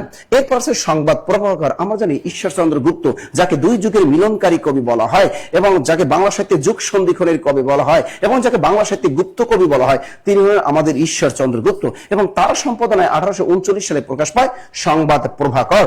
দ্রুত লিখে রাখেন 1839 সালে প্রকাশ পায় ঈশ্বরচন্দ্র গুপ্তের সম্পাদনায় সংবাদ প্রভাকর। তার পরীক্ষা যদি আসতে পারে সংবাদ প্রভাকর পত্রিকাটির সম্পাদকের নাম কি? ঈশ্বরচন্দ্র গুপ্ত। এরপর আসতে পারে ঢাকা প্রকাশ, অর্থাৎ ঢাকা থেকে প্রকাশিত প্রথম সংবাদপত্রের নাম কি? সেটা হলো ঢাকা প্রকাশ। লিখে রাখেন ঢাকা থেকে প্রকাশিত প্রথম সংবাদপত্রের নাম হলো ঢাকা প্রকাশ। আবার আসতে পারে এই ঢাকা প্রকাশ কত সালে প্রকাশ পায়? 1861 সালে এটা প্রকাশ পায়। এবং আরেকটা প্রশ্ন এখান থেকে আসতে পারে এই ঢাকা প্রকাশ পত্রিকার সম্পাদকের নাম কি? উত্তর হবে কৃষ্ণচন্দ্র মজুমদার। লিখে রাখেন ঢাকা প্রকাশ পত্রিকার সম্পাদক কৃষ্ণচন্দ্র মজুমদার, কৃষ্ণচন্দ্র মজুমদার। এরকম যদি ব্যাখ্যা সহ প্রত্যেকটা বাংলা, ইংরেজি, জিকে, ম্যাথ যদি আপনি পড়া থাকে, আপনি যে কোনো চাকরি পরীক্ষায় একদম উইদাউট পেনাল্টি ছাড়াই আপনি গোল দিতে পারবেন। পেনাল্টি ছাড়াই গোটে কার কার হয়েছে বলেন তো? উত্তরটা কে কে পেরেছিলেন? কি হাত জাগান কার কার হয়েছিল? তাহলে আমি আবার বলে দিচ্ছি, বাংলা ভাষার প্রথম সাময়িক পত্র হলো দিগদর্শন, এটা প্রকাশ পায় 1818 সালে। আর এবং এটার সম্পাদক হলো জন ক্লার্ক মার্সম্যান। এবং বাংলা ভাষায় প্রকাশিত প্রথম সংবাদপত্র যদি বলে, উত্তর হবে সমাচার দর্পণ, এটা প্রকাশিত হয় 1818 সালে। এবার যদি বলে এই যে সংবাদ প্রভাকর, এটা কি? এটা প্রকাশ পায় 1839 সালে এবং এই সংবাদ প্রভাকর পত্রিকার সম্পাদক ঈশ্বরচন্দ্র গুপ্ত। এবং ঢাকা প্রকাশ, এটা হলো ঢাকা থেকে প্রকাশিত প্রথম সংবাদপত্র, এটা প্রকাশ পায় 1861 সালে। আর এর সম্পাদক হলো কৃষ্ণচন্দ্র মজুমদার, কৃষ্ণচন্দ্র মজুমদার। কি আছে ভাই? ওকে, পরের প্রশ্ন। ঘুঘুবাজ খান কার ছদ্মনাম? আমি বারবার বলি ছদ্মনাম উপাধি এমন এমন পড়বেন ব্যতিক্রম গুলাই ধরবে, অর্থাৎ পরীক্ষা যেটা আসবে ওটা আপনি কখনোই পড়া থাকবে না। কারণ বাজারে গাইড বই যেটা থাকে সেটা সাধারণত চাকরি পরীক্ষায় দেয় না, কারণ ওরা কিন্তু যারা প্রশ্ন করে তারা কিন্তু ভালো মতোই জানে যে আপনি এটা পারবেন না, কারণ এটা বাজারে গাইড বই নেই। যেমন এরকম যদি আমি আরেকটা যদি দিই, যদি পরীক্ষা দেখেন সামনে কোনো ব্যাংক নিয়োগ পরীক্ষা বা বিশেষ পরীক্ষা বা প্রাইমারি বা নিবন্ধন পরীক্ষা যদি আসে, বাঘা তেঁতুল কার ছদ্মনাম? দেখি আপনারা পারেন কিনা। এটা দিতে পারে বাঘা তেঁতুল কার ছদ্মনাম? বাঘা তেঁতুল কার ছদ্মনাম? বলেন বাঘা তেঁতুল কার ছদ্মনাম? বাঘা তেঁতুল কার ছদ্মনাম? পারবেন? বাঘা তেঁতুল কার ছদ্মনাম? বাঘা তেঁতুল কার ছদ্মনাম? পারবেন না, কারণ বাজারে গাইডে নাই, তাই আপনারা পারবেন না। তেমনি আপনাদের এই যে দেখেন সম্মিলিত ব্যাংক নিয়োগ পরীক্ষা ক্যাশ অফিসার 2026 সালে এই প্রশ্নটা কিন্তু দিয়েছিল ঘুঘুবাজ খান কার ছদ্মনাম? অনেকেই পারেন নাই। কেউ মারছেন হাসান আজিজুল হক, কেউ মারছেন মীর মোশাররফ হোসেন, কেউ মারছেন ফরুক আহমেদ, কেউ মারছেন আহসান হাবিব। এবারে জেনে রাখেন এই ঘুঘুবাজ খান হলো আমাদের ফরুক আহমেদ, এবং এই ফরুক আহমেদের ছদ্মনামই হলো ঘুঘুবাজ খান, যাকে বলা হয় মুসলিম রেনেসার কবি বলা হয় এবং মুসলিম পুনর্জাগরণের কবি বলা হয়। এই দুটো পয়েন্ট মনে রাখবেন, মুসলিম রেনেসার কবিকে ফরুক আহমেদ, মুসলিম পুনর্জাগরণের কবিকে ফরুক আহমেদ, এবং তার ছদ্মনাম হলো ঘুঘুবাজ খান। অপরদিকে বাঘা তেঁতুল হলো সৈয়দ আবুল মকসুদের ছদ্মনাম। লিখে রাখেন সৈয়দ আবুল মকসুদ, সৈয়দ আবুল মকসুদ। সৈয়দ আবুল মকসুদের ছদ্মনাম হলো বাঘা তেঁতুল। এই ব্যতিক্রম গুলাই কিন্তু আসে পরীক্ষা, আসবে না বনফুল কার ছদ্মনাম? বুঝেন না, এই সহজ জিনিস ওনারা আসে না যে বনফুল কার ছদ্মনাম, কারণ এগুলো সবাই পারে। এবার আসে হাসান আজিজুল হক, তার বিখ্যাত একটা উপন্যাস আগুন পাখি। এই উপন্যাসটা বারবার আসে যে আগুন পাখি, এই বিখ্যাত উপন্যাসটিকার আগুন পাখি বিখ্যাত উপন্যাসটা হলো হাসান আজিজুল হক, হাসান আজিজুল হক। ক্লিয়ার? আর মীর মোশাররফ হোসেন কি গাজী মিয়া? মীর মোশাররফের ছদ্মনাম কি? গাজী মিয়া। গাজী মিয়া কার ছদ্মনাম? গাজী মিয়া হলো আমাদের মীর মোশাররফ হোসেনের ছদ্মনাম। মীর মোশাররফ হোসেনের ছদ্মনাম, মীর মোশাররফ হোসেনের ছদ্মনাম। স্যার একটু আগে পড়েছি, থ্যাংক ইউ। আপনারা পড়বেন, আপনারা ভালো করলেই তো ভালো। এবার মমিনুল স্যার কই যাইবো? এইবার থেকে এসে গেছে রে। এবার দেখেন, এবারের ম্যাথটা আসলে আমরা ম্যাক্সিমাম স্টুডেন্টই ভুল করব, কারণ একটাই, এই যে ম্যাথটা দেখতেছেন 37তম বিসিএস এ আসছে, শুধু তাই না আরো অনেকগুলো মন্ত্রণালয়ে কিন্তু এই প্রশ্নটা আসছে। তো আমার কলিজার ভাই কলিজার বোনেরা, যারা পেরেশানির মধ্যে থাকেন, এই টাইপের ম্যাথ দেখলে বমি বমি ভাব আসে, তাদের বমি বমি ভাব দূর করানোর জন্যই আসলে এই ম্যাথটা রাখছি। তো আপনি এই যে রুট, তারপরে আবার উপরে পাওয়ার, রুটের ভেতরে আবার কিউবিক থাকতে পারে, 5 থাকতে পারে, 7 থাকতে পারে, আবার উপরে পাওয়ার, এই ধরনের ম্যাথগুলো দেখলেই আমরা হচ্ছে হিমশিম খাই। কলিজার ভাই কলিজার বোনেরা, সূচকের সবচেয়ে বড় কারিশমা হচ্ছে বাম এবং ডান আকারে যখন মান থাকবে, তখন বামের এবং ডানের হয় বেস সমান করতে হবে, নইলে পাওয়ার সমান করতে হবে। যদি আমি পাওয়ার একই করি, পাওয়ার বাদ যাবে, বেস সমান করলে বেস বাদ যাবে। কিন্তু আমাকে যার মান বের করতে বলেছে তার অবস্থান আবার ঠিক রাখতে হবে, তাকে কিন্তু আমি সমান করতে পারবো না। আমাকে কার মান বের করতে বলছে? এক্স এর। তাহলে এক্স এর অবস্থান কোথায়? উপরে। তার মানে উপরের মান সমান করা কিন্তু আমার মূল কাজ না, আমার মূল কাজ হচ্ছে নিচের মানটাকে সমান করা। নিচের মান যদি আমি একই করতে পারি, তাহলে বাম সমান ডান, এবং আমরা বেস ইকুয়াল বেস হওয়ার কারণে বেস আর বেস বাদ দিতে পারবো। এটা হচ্ছে সূচকের নিয়ম, কারণ আমরা সবাই জানি a to the power m equal a to the power n হইলে a আর a একই হওয়ার কারণে আমরা বলি m ইকুয়াল n। এই সেম প্যাটার্নটা কিন্তু আমরা এখানে ফলো করাবো। সো আমার কলিজার ভাই কলিজার বোনেরা, এখানে আমরা কিন্তু সবাই জানি যে শুধু রুট, এটার মানে হচ্ছে পাওয়ারে গিয়ে হাফ গুণ হয়। যদি রুটের ভেতরে কিউবিক থাকে, এটার মানে হচ্ছে 1/3 গিয়ে পাওয়ারে গুণ হয়। যদি রুটের ভেতরে 5 থাকে, তাহলে এটা মানে হচ্ছে 1/5। যদি রুটের ভেতরে 7 থাকে, এটা মানে কিন্তু 1/7। এটা আমরা জানি। এই কাজটাই আমরা এখানে প্রয়োগ করলে আমাদের কাজ শেষ হয়ে যাবে। আমার কলিজার ভাই কলিজার বোনেরা, এখানে আছে 3 সাথে রুট থাকার কারণে x+1 এর সাথে এখানে হাফ গুণ করতে হয়, কিন্তু হাফ গুণ আর নিচে 2 দেওয়া একই জিনিস। x+1 এর সাথে যদি আপনি হাফ বা 1/2 গুণ করতেন, ওই x+1/2 আসতো। তাহলে এখানে আমরা 3 টু দি পাওয়ার কি পাইলাম? x+1 এর নিচে 2 পাইলাম, ইকুয়াল এখানে আছে কিউবিক রুট। তাহলে আমি 3 এর উপর, এবার আছে উপরে 2x-1, এটার নিচে কি দিব? 1/3। তার মানে 1/3 দ্বারা 2x-1 কে গুণ করলে 2x-1/3 হবে। আমার কলিজার ভাই কলিজার বোনেরা, উভয় পাশের বেস একই হয়ে গেছে, তাইলে আমি বেস বাদ দিয়ে দিতে পারি, পাওয়ার ইকুয়াল পাওয়ার লিখতে পারি। ও আমার কলিজার ভাই কলিজার বোনেরা, এই জায়গায় আমরা দেখতেছি x+1/2 থাকতেছে, আর এই জায়গায় 2x-1/3 থাকতেছে। এবার কোনাকুনি গুণ করে x এর মান বের করলেই উত্তর শেষ। তাহলে কি করব বলেন? এই 3 দ্বারা x রে যদি গুণ করেন, তাহলে কত হবে? 3x। তাহলে আমরা একটা কাজ করি, এইভাবে গুণ করি। 2 আর 2 গুণ করলে কত হয়? 4x। আমি 4x দিলাম। 2 আর -1 গুণ করলে কত হয়? -2, -2 দিলাম, ইকুয়াল 3 আর x কোনাকুনি গুণ করলে কত হয়? 3x। আমি 3x দিলাম। 3 আর 1 গুণ করলে কত হয়? +3 দিয়ে দিলাম। এবার আমি যদি 4x থেকে -3x, ওই পাশে 3x এই পাশে নিয়ে আসি, তাহলে মাইনাস হয়ে যাবে। আর এই পাশে আমার কি থাকে? 3 + 2, কারণ এই পাশে 3 আছে আর -2টা বসে গেলে প্লাস, তাহলে এই 4x থেকে 3x বাদ দিলে একটা x থাকে না, 3 আর 2 যোগ করলে কত 5, তাহলে x এর মান হচ্ছে 5। তাহলে এখানে উত্তর হচ্ছে মিস্টার খরগোশ, উত্তর হচ্ছে মিস্টার খরগোশ। বলেন ক্লিয়ার কিনা? Clear clear clear clear clear clear clear clear clear, মাশাআল্লাহ সবাই ক্লিয়ার। সবাই উত্তর দেওয়ার চেষ্টা করব, ভুল হোক সঠিক হোক যাই হোক সঠিক উত্তর দেওয়ার চেষ্টা করব। ভুল হয়েছে তাও উত্তর দিছি, এখন আমি সঠিকটা জেনে নিলাম, এটাই আমার জন্য অ্যাসেসমেন্ট, এটা আমি পরীক্ষার হলে পারবো। তাহলে আমরা পারবো না যদি কোনো কারণে এখানে ধরেন রুটের ভেতরে 7 থাকতো, তাহলে আমরা কি করতাম, 3 এর উপর x + 1 ভাগ 7 দিতাম। যদি এখানে রুটের ভেতরে 11 থাকতো কি করতাম, 2x - 1 ভাগ এখানে 11 দিতাম, রুট আউট করে দিতাম, ব্যাস। তাহলে যাই থাকুক না কেন সিস্টেম একই, সিস্টেম একই। আশা করছি আর কখনো ভুল হবে না। ভুল হবে? আর ভুল হবে, ভুল হবে, ভুল হবে ইনশাআল্লাহ, আর কখনো ভুল হবে না। একটু কঠিন টাইপের ম্যাথ দেখলে আমাদের টনক নড়ে, এটাই আমাদের সমস্যা। আচ্ছা, পরের প্রশ্ন চলে আসে। পরের প্রশ্ন, ও মাগো টুরুলাভ, এটা কি বাংলা সাহিত্যের প্রথম সার্থক কমেডিয়ান নাটক? বাংলা সাহিত্যের প্রথম সার্থক কমেডি নাটক, দেখি কে কে বলতে পারেন। উত্তরটা আশা করতেছি আপনাদের কাছ থেকে, যে বাংলা সাহিত্যের প্রথম সার্থক কমেডি নাটক কি। তার আগে আমাদের জানতে হয় যে বাংলা সাহিত্যের প্রথম মৌলিক নাটকের যাত্রা শুরু হয় কার মাধ্যমে। তো বাংলা সাহিত্যের প্রথম মৌলিক নাটকের নাম কি, সেটার নাম হলো ভদ্রার্জুন, তারাচরণ শিকদারের ভদ্রার্জুন। তাহলে বাংলা সাহিত্যের প্রথম কি মৌলিক নাটক, বাংলা এটাকে বলা হয় বাংলা সাহিত্যের প্রথম মৌলিক নাটক। লিখে রাখেন, বাংলা সাহিত্যের প্রথম মৌলিক নাটক, বাংলা সাহিত্যের প্রথম মৌলিক নাটক। সেই তারাচরণ শিকদারের হাত থেকে এটা প্রকাশ পায়, সেটা হলো ভদ্রার্জুন। দ্রুত লিখে রাখেন, ভদ্রার্জুন বাংলা সাহিত্যের প্রথম মৌলিক নাটক। এটা হলো 1852 সালে প্রকাশ পায়। কত সালে? 1852 সালে। উত্তরটা বলতে বলেন বলেন বলেন। অনেক উত্তর বলছেন গ, কে বলেছেন খ, আনার হোসেন বলছে গ, সোনিয়া বলছেন গ, রুকসানা বলছেন গ, কে বলেছেন খ। ঠিক আছে, দেখেন অনেকে উত্তরটা হয়েছে অনেকে হয় না। এখন দেখেন, তা বাংলা সাহিত্যের প্রথম মৌলিক নাটকের নাম কি? ভদ্রার্জুন। আবার বলতে পারে যে মানে এই যে বাংলা এই যে মৌলিক নাটক ভদ্রার্জুন, এর রচয়িতাকে তারাচরণ শিকদার। আবার আসতে পারে এই ভদ্রার্জুন নাটকটি কত সালে প্রকাশ পায়? 1852 সালে। এরপরে প্রশ্ন আসতে পারে কীর্তিবিলাস, এটা কি বাংলা সাহিত্যের প্রথম বিয়োগাত্মক নাটক? কীর্তিবিলাস এটা কি হবে? বাংলা সাহিত্যের প্রথম বিয়োগাত্মক নাটক, বাংলা সাহিত্যের প্রথম বিয়োগাত্মক নাটক, বিয়োগাত্মক নাটক। বাংলা সাহিত্যের প্রথম বিয়োগাত্মক নাটক হলো কীর্তিবিলাস, যোগেশচন্দ্র ঘোষ। এটাও কিন্তু 1852 সালে কিন্তু প্রকাশ পায়। এবার দেখেন, বাংলা সাহিত্যের প্রথম সার্থক ট্র্যাজেডি নাটক, প্রথম সার্থক ট্র্যাজেডি নাটক, বাংলা সাহিত্যের প্রথম সার্থক ট্র্যাজেডি নাটক, বাংলা সাহিত্যের প্রথম সার্থক ট্র্যাজেডি নাটক কৃষ্ণকুমারী, মাইকেল মধুসূদন দত্তের রচয়িতা।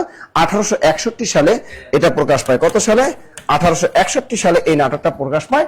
তার বাংলা সাহিত্যের প্রথম সার্থক নাটক যদি বলে সেটা হবে শর্মিষ্ঠা। লিখে রাখেন, বাংলা সাহিত্যের প্রথম সার্থক নাটক, বাংলা সাহিত্যের প্রথম সার্থক নাটক যদি বলে তাহলে কিন্তু উত্তরটা হবে শর্মিষ্ঠা। এগুলো কিন্তু বিশেষ পরীক্ষার জন্য খুবই গুরুত্বপূর্ণ, খুবই গুরুত্বপূর্ণ। তা দেখেন, আমি আবার বলে দিচ্ছি, বাংলা সাহিত্যের প্রথম বিয়োগাত্মক নাটকের নাম কি? কীর্তিবিলাস, কীর্তিবিলাস। আবার বাংলা সাহিত্যের প্রথম সার্থক নাটকের নাম কি? শর্মিষ্ঠা, এটাকে মাইকেল মধুসূদন দত্ত, শর্মিষ্ঠা।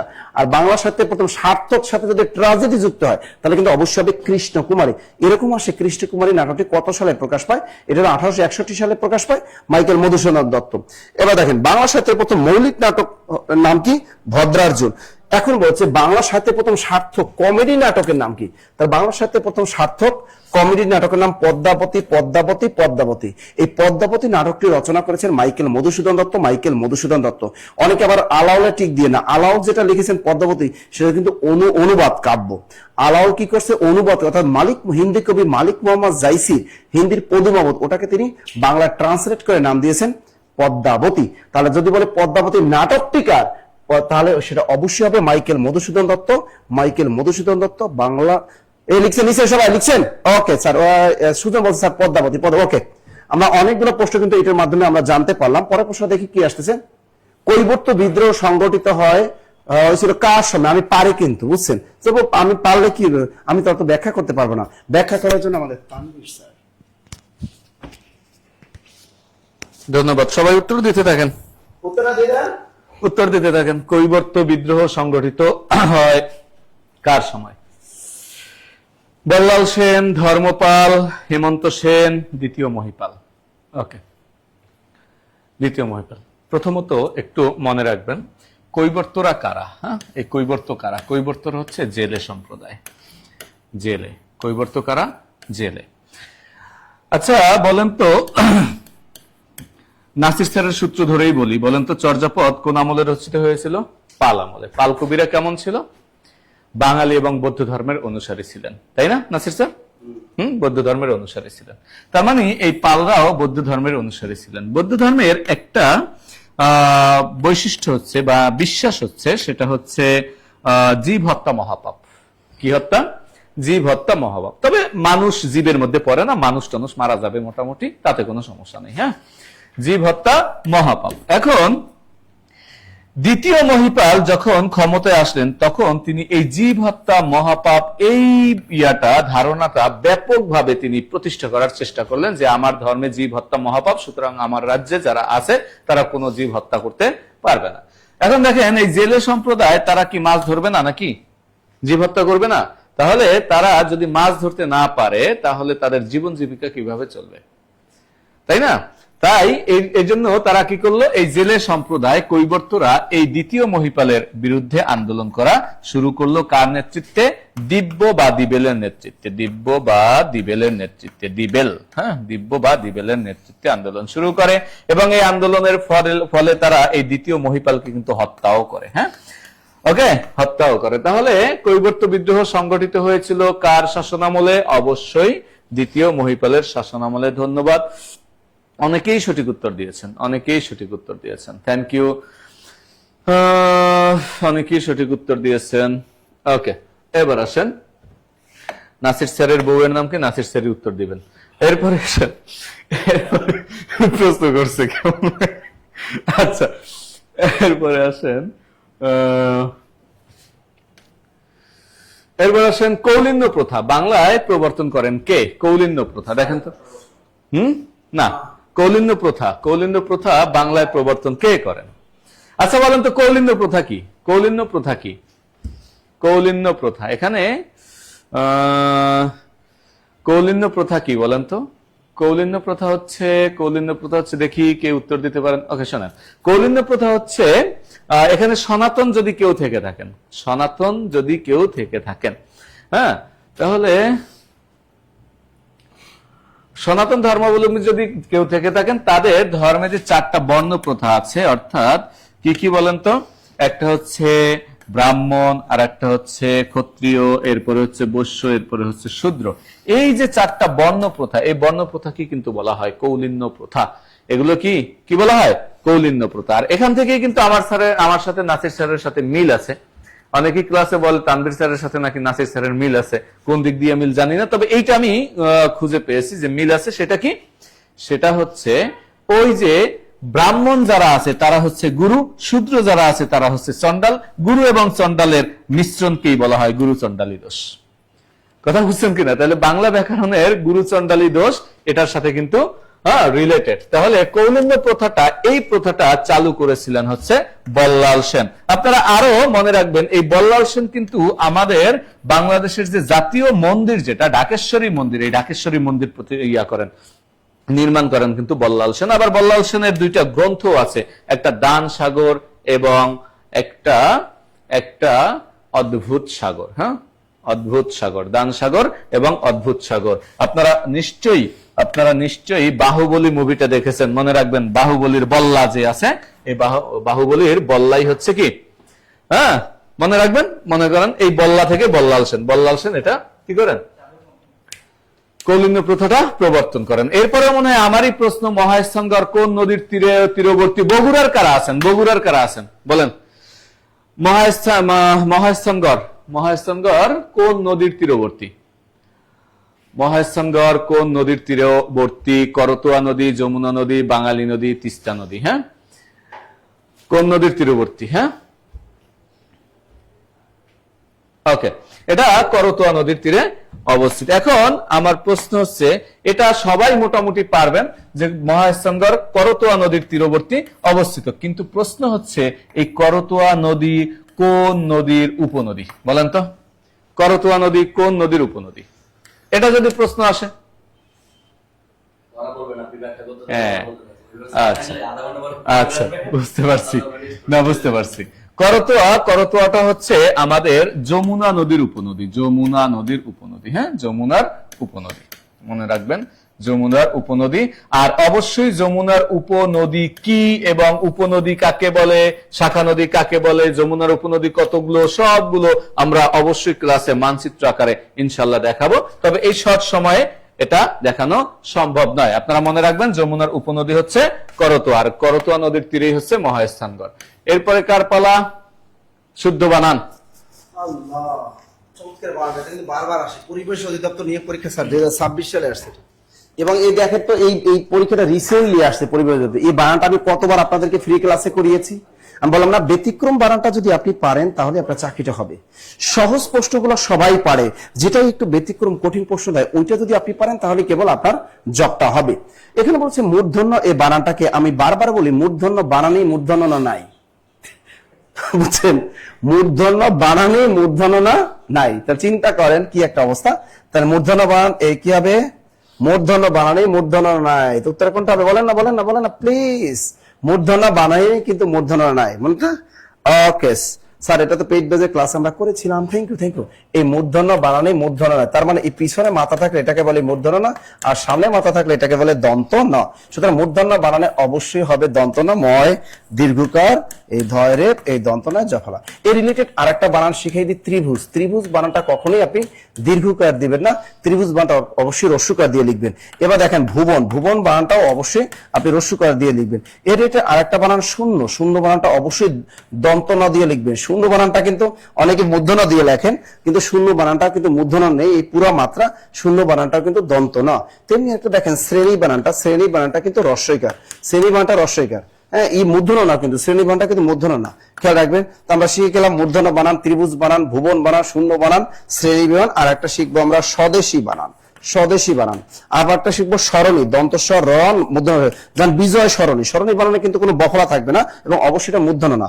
আর যদি সারণী বানান লিখি দন্তস্বকার র, মূর্ধন্য নয়, রস্যইকার। সারণী বানানে কিন্তু রস্যইকার, সরণী বানানো রস্যইকার, স্বদেশী বানানো রস্যইকার, শ্রেণী বানানেও কিন্তু রস্যইকার। ক্লিয়ার? এই রিলেটেড বানান করা লিখে দিলাম। স্যার ঘোলা দেখা যায়, স্যার কেন ঘোলা দেখা যায়? আমার এখানে স্পষ্ট দেখা যাচ্ছে। আপনাদের নেটে সমস্যা, এগুলো হলো আপনার নেটে সমস্যা। তাহলে দেখেন হয়ে গেল এটা। পরের প্রশ্নটা যদি আমরা একটু তাকাই দেখি, এখানে কি প্রশ্ন আসে। লক, ওফ মামুনুল স্যার জিন্দাবাদ। লক। আচ্ছা, খুবই মজার একটা ম্যাথ। এই ম্যাথটাকে আমি খুব বেশি এনজয় করি, আর আপনারাও একটু এনজয় করবেন, কারণ এই ম্যাথটা আসলে এনজয় করার ম্যাথ। এই নিচে রুট টু দেখার পর অনেকের বমি ভাব, এবং অনেকের তো বমি করেও ফালান পরীক্ষার হলে। কারণ লগের কারিশপাই কে? লগের কারিশপাই হচ্ছে আমার বেস ভিত্তি সমান করতে হবে, নিচে 2 থাকলে উপরে 2 করতে হবে, আর এটা যখন সমান হয়ে যাবে তখন এটার মান হবে 1, অন্যথায় তো আপনি মাইনকা চেপে পড়ে যাবেন। কিন্তু এমন কারিশমা করছে এই ম্যাথের ক্ষেত্রে, তারা কি করলো, লগ 2 ভিত্তিক 16 দিলে কোনো কথা ছিল না। আমরা কি করতাম, লগ নিচে 2 আছে, 16টারে 2 এর উপর পাওয়ার 4 বানাই দিতাম, তাহলে কাজ শেষ হয়ে যেত, এত কাহিনী করা লাগতো না। কিন্তু তারা তা না কইরা নিচে √2 আর উপরে 16 দিছে। শোনেন, এই ম্যাথগুলো আপনি হচ্ছে চুটকি দিয়ে করতে পারবেন, শুধুমাত্র আপনাকে একটু ফিল করতে হবে। কি ফিল করবেন? এখানে দেখেন, আপনার এখানে আছে লগ √2, তার মানে এই 16টাকে আপনাকে √2 তে পরিণত করতে হবে। তাহলে এবার আসেন, 16টাকে নর্মাল 2 এর উপর কত পাওয়ার দেওয়া যায়? 2 টু দি পাওয়ার 4 মানে 16। এবার আপনার কাজ শেষ। কি কাজ শেষ ভাই? 2 এর উপর পাওয়ার 4 মানে 2 আছে কয়টা? 4টা। তাহলে আমরা একটা 2 কে কয়টা রুট বলি? 2টা রুট বলি। তাহলে 4টা 2 এর জন্য আমরা কয়টা রুট বলবো? 8টা রুট বলবো। তাহলে এই জায়গায় শুধুমাত্র √2 এর উপর পাওয়ার 8 হবে, অর্থাৎ সিঙ্গেল 2 এর উপর পাওয়ার হয়তো 4, কিন্তু সিঙ্গেল 2 4টা 2 এর জন্য আমি রুট বলবো কয়টা? 8টা। তাহলে √2 এর উপর পাওয়ার 8। এবার এই 8টা সামনে চলে আসবে। 8 সামনে চলে আসলে এখানে লগ √2 ভিত্তিক √2 এর মান কত? 1। তাইলে উত্তরটা গিয়ে হচ্ছে 8। উত্তরটা গিয়ে হচ্ছে কত? 8। বলেন বুঝতে পারছেন কিনা? এখানে উত্তরটা হবে 8। উত্তরটা হবে 8। তাহলে উত্তর হচ্ছে মিস্টার 8। আশা করছি আর জীবনে ভুল হবে না। আর ভুল হবে? বলেন আমার কলিজার ভাই, কলিজার বোনেরা, ভুল হবে? আমার কলিজার ভাই, কলিজার বোনেরা, আর ভুল হবে? বলেন। ওকে, মাশাআল্লাহ, সবাই বুঝতে পেরেছে। ধরেন আমি এই টাইপের আরো একটা ম্যাথ দিচ্ছি আপনাদেরকে, দেখি কে কে পারি। লগ আমি দিলাম এবার চালাকি করে নিচে দিলাম √3 আর উপরে দিলাম 27, উপরে দিলাম 27, নিচে দিলাম √3, উপরে দিলাম 27। তাহলে কি হবে বলেন? তাহলে কি হবে? আমরা জানি 27 সমান সমান কয়টা 3 ওপর কিউব বলেন তো? মানে কয়টা 3? 3টা 3, কারণ 3 গুণন 3 গুণন 3, 3 3 কেন 3 9 27। এখন 3টা 3 তে যদি 27 হয়, তাহলে 3টা 3 কে যদি আমি রুট আকারে করতে চাই, তাইলে এখানে জাস্ট কি হবে বলেন? নিচে √3, উপরেও √3 এর উপর পাওয়ার, সিঙ্গেল 3 এর উপর 3 হওয়ার কথা, কিন্তু রুটের উপর 6 হবে। তাহলে উত্তর হচ্ছে 6। উত্তর হচ্ছে কি 6। তাহলে এইভাবে ম্যাজিক মেথডে অনেক দ্রুত গতিতে এই জিনিসগুলো আপনাকে করে ফেলতে হবে। স্যার শেয়ারকারী মেনশনকারীকে দিয়ে দেন, আজকে আর নাই। ওকে, আজকে আমাদের এই পর্যন্তই ছিল। সো যারা আমরা পুরো সময়টা জুড়ে ছিলাম, আমার কাছে শেয়ারকারী মেনশনকারীর নাম অলরেডি চলে এসেছে। 4 জনের পুরস্কার, মামিনুল স্যার পেজ থেকে 2 জন, জব মেডিসিন থেকে 2 জনের পুরস্কার। আজকে আমরা লাইভে থাকা অবস্থায় কিন্তু আপনাদেরকে টাকা পাঠিয়ে দিব, বা হচ্ছে আপনি বই নিতে চাইলে বই পাঠিয়ে দেবো ইনশাআল্লাহ। সো আমার কলিজার ভাই কলিজার বোনেরা, আজকের এই পুরো সেশনটা যারা করেছেন সবাইকে অসংখ্য ধন্যবাদ। এবার আসি যারা আমরা সামনে নিবন্ধন পরীক্ষা দিব কিন্তু আমরা কোর্সে ভর্তি নাই, আজকে আপনাদেরকে একটা কাজ করি। আজকে আপনাদের সবাইকে সামর্থ্য অনুযায়ী ভর্তি হওয়ার একটা সুযোগ করে দিব। কারণ আপনারা জানেন যে সামনে নিবন্ধন সার্কুলার, এরপরে যারা সমাজসেবায় পরীক্ষা দিব, সমাজসেবায় যারা পরীক্ষা দিব তারাও আজকে কি করব? সামর্থ্য অনুযায়ী ভর্তি হওয়ার সুযোগ পাবো। অর্থাৎ সমাজসেবা কোর্সে শুধুমাত্র বইয়ের দামে কোর্সে ভর্তি হওয়ার একটা সুযোগ থাকবে। বইয়ের দামে কোর্স, বইয়ের দামে কোর্সে এনরোল করার সুযোগ থাকতেছে। সো আপনার নিবন্ধন কোর্স সাবজেক্টিভ প্লাস জেনারেল, আমাদের সাবজেক্টিভে প্রায় 35টা সাবজেক্টের বই কিন্তু রেডি। আপনি যদি লক্ষ্য করেন এইভাবে কিন্তু আমরা নিবন্ধনের সাবজেক্টিভ বইগুলো কিন্তু রেডি করে ফেলেছি। জাস্ট সিলেবাস দেওয়া মাত্রই আমরা একটু বইগুলো মিলিয়ে সাথে সাথে আপনাকে পাঠিয়ে দেব। এরপরে আপনি যদি বলেন নিবন্ধন 10 থেকে 20তম গ্রেডের জন্য ডেডিকেটেড কিন্তু আমরা বই তৈরি করেছি। এরপরে আপনি যদি বলেন নিবন্ধনের জন্য আপডেট বই, এই বইটাকে আমরা 4টা বই পরিণত করে আপনাদেরকে দিচ্ছি এবং সবগুলো বইয়ের আপডেট কাজ শেষ, খুব শীঘ্রই আমাদের হাতে চলে আসবে এবং আপনাদেরকে বইগুলো পাঠিয়ে দিব। সো আমার কলিজার ভাই কলিজার বোনেরা, প্রাইমারির জন্য 4টা বই, বাংলা ইংলিশ জিকে ম্যাথের জন্য আপনাকে 4টা বই প্রদান করা হবে। আপনি যে কোর্সে আসেন, জব মেডিসিন যে জিনিসটা দিবে এটার বাইরে আপনাকে একটা অক্ষরও পড়ার দরকার নেই। আমরা আসলে গাধা, বাজারে রাগডুম বাগডুম অনেক মোটা মোটা বই নিয়ে আমরা পড়তে শুরু করি, আলটিমেটলি শেষ করতে পারি না এবং অনেক বেশি পেরেশানির মধ্যে পড়ে যাই। সো যাদের আর্থিক সমস্যা রয়েছে, ফাইন্যান্সিয়াল প্রবলেম রয়েছে, তাদের জন্য আজকে নিবন্ধন বলি, সমাজসেবা বলি, প্রতিটা কোর্সে আজকে আমাদের সাধ্যের মধ্যে ভর্তি হওয়ার একটা সুযোগ করে দিব। যারা এই সামর্থ্য অনুযায়ী ভর্তি হওয়ার যে সুযোগটা, এই সুযোগটা চাচ্ছেন, তারা জাস্ট আজকে এস কোড ব্যবহার করে নাম্বার শেয়ার করবেন। এস কোড, ধরেন আপনার একটু আর্থিক প্রবলেম, কোনো সমস্যা নেই, আমরা এটাকে সর্বোচ্চ বিবেচনা করব। এই সমাজসেবা কোর্সে আপনাকে আমরা বই প্লাস কোর্স দিব, অথচ বই প্লাস কোর্স দেওয়ার পরেও এই বইয়ের দাম আছে 500 টাকা। এখানে জাস্ট 100 টাকা আমরা সার্ভিস চার্জ নিয়ে আপনাকে এই কোর্সটা ফ্রি দিয়ে দিচ্ছি। এই কোর্স থেকে আমাদের যদি বলেন যে জব মেডিসিন টিমের 1 পয়সা লাভ থাকবে, তাও তো সম্ভব না, কিন্তু তাও দিচ্ছি কেন? এখান থেকে আমরা জাস্ট জব মেডিসিন আপনাদের কাছ থেকে কিছু সফলতা আছে। 300-400 স্টুডেন্ট যদি আপনারা সফল হন, এই সফলতাগুলো আমাদেরকে অনেক বেশি ইন্সপিরেশন দেয়। এই যে নাসির স্যার একটু আগে গল্প করলো, অমুক জায়গায় গিয়ে আমার স্টুডেন্ট পেয়েছি, তো এরকম আমরা বিভিন্ন জায়গায় যখন যাই, আমরা ভূমি অফিসে গেলে 15-20 জন স্টুডেন্ট আমাদের জব মেডিসিনের ডেডিকেটেড স্টুডেন্ট রয়েছে। এরকম প্রতিটা জায়গায়, প্রতিটা মন্ত্রণালয়ে আমরা যখন ঢুকি আমরা সম্মান পাই। এই সম্মানটা আমরা আসলে অর্জন করতে চাই। আমাদের এখান থেকে প্রতিটা জায়গায় স্টুডেন্টরা সফল। এই 18তম নিবন্ধনে বিভিন্ন স্কুল এবং কলেজে যখন আমরা ঢুকি, আমাদের স্টুডেন্টদেরই আমরা খুঁজে পাই। কারণ শুধু 7218তম নিবন্ধনে আমাদের এখান থেকে শিক্ষক হয়েছে, 17তম নিবন্ধনে প্রায় 5000 প্লাস শিক্ষক হয়েছে। তো এই যে শিক্ষকগুলো যারা, এরা তো আমাদের স্টুডেন্ট, আমাদেরকে যখনই দেখে এরা ইন্সপায়ার হয়। আমরাও তাদের কাছ থেকে যে সম্মানটা পাই, এটা আসলে অফুরন্ত সম্মান। যারা বিসিএস ফাউন্ডেশন ব্যাচে আসতে চাচ্ছেন, বিসিএস ফাউন্ডেশন ব্যাচেও কিন্তু আপনি সর্বোচ্চ ছাড়ে ভর্তি হওয়ার সুযোগ পাবেন। সো জাস্ট যারা এই সর্বোচ্চ ছাড়টা চাচ্ছেন, তারা জাস্ট এস কোড ব্যবহার করে আপনারা আপনাদের কন্ট্যাক্ট নাম্বার শেয়ার করবেন। নিজের ব্যক্তিত্বের পরিচয় যদি তৈরি করতে চান, সামাজিক সাম্যাবস্থায় যদি নিজেকে রিপ্রেজেন্ট করতে চান, তাইলে যে সুযোগটা দিয়েছি সুযোগটা কাজে লাগান। বন্ধু বান্ধবদের পেছনে 1000-1200 টাকা ইনভেস্ট না করে আপনি আপনার ক্যারিয়ারের পেছনে ইনভেস্ট করেন। নিজের একটা ব্যক্তিত্বের পরিচয় হবে, মানুষ আপনাকে সামাজিক সাম্যাবস্থায় অনেক বেশি রেসপেক্ট করে কথা বলবে। একবার ব্যক্তিত্বের পরিচয় তৈরি করেন, যোগ্যতা ক্রিয়েট করেন, আজীবন মৃত্যুর আগ পর্যন্ত আপনি সম্মান পাবেন। এই জন্য রিকোয়েস্ট করব, অন্তত নিজের ক্যারিয়ারের জন্য ইনভেস্ট করেন কিছু টাকা। আপনাকে এখানে সাবজেক্টিভ, নিবন্ধন সাবজেক্টিভের জন্য আমরা বই দিব, জেনারেলের জন্য আপনাকে ডেডিকেটেড বই দিব। এই বইয়ের বাইরে আপনাকে কিছু করার দরকার নেই। যারা আমাদের পেইড কোর্সে রয়েছে তারা একটু কমেন্ট করবেন আমাদের ক্লাসগুলো কেমন হয়, তারা একটু কমেন্ট করবেন আমাদের ক্লাসগুলো কেমন হয়, আমার কলিজার ভাই কলিজার বোনেরা একটু কমেন্ট করবেন। আর যারা ভর্তির বাইরের স্টুডেন্ট, দ্রুত গতিতে জাস্ট এস কোড ব্যবহার করে কন্ট্যাক্ট নাম্বার শেয়ার করবেন। যারা আমাদের ভর্তির বাইরের স্টুডেন্ট, যারা নতুন স্টুডেন্ট, পুরো ক্লাসটাকে এনজয় করলেন, এরকম যারা ডেডিকেটেড স্টুডেন্ট রয়েছেন তারা জাস্ট এস কোড ব্যবহার করে নাম্বার শেয়ার করবেন। দ্রুত দ্রুত দ্রুত দ্রুত 1 মিনিট সময় দিচ্ছি, কারণ আজকের এই সেশন থেকে কিন্তু সব মিলিয়ে 15 জন স্টুডেন্টকে আমি এই সুযোগটা দিচ্ছি। এই 15 জনের মধ্যে থাকার জন্য স্কোর ব্যবহার করে নাম্বার শেয়ার। আমি দেখতে পাচ্ছি নাজমা মনি নাম্বার শেয়ার করেছেন স্কোর ব্যবহার করে, মিজানুর রহমান স্কোর ব্যবহার করে নাম্বার শেয়ার করেছেন, মাশাআল্লাহ। একটু দ্রুত স্কোর ব্যবহার করে নাম্বার শেয়ার করবো, আমি তাহলে কমেন্ট গুলো পড়ে নিব। ফারজানা হক, অনেক ভালো ক্লাস হয় মাশাআল্লাহ। নাফিসা, নাতাশা ইসলাম, অসাধারণ ক্লাস হয় মাশাআল্লাহ, জাযাকাল্লাহ খাইরান। স্যার বইটা কবে দিবেন? বই অলরেডি প্রেসে, সমাজসেবার বই অলরেডি প্রেসে, আমাদের হাতে আশা করছি 1-2 দিনের মধ্যে চলে আসবে। কারণ প্রেসে বাইন্ডিং এর কাজ করতে 1 দিন সময় লাগে, ছাপাইতে 2 দিন লাগে, সব মিলিয়ে 3 দিন সময় লাগে।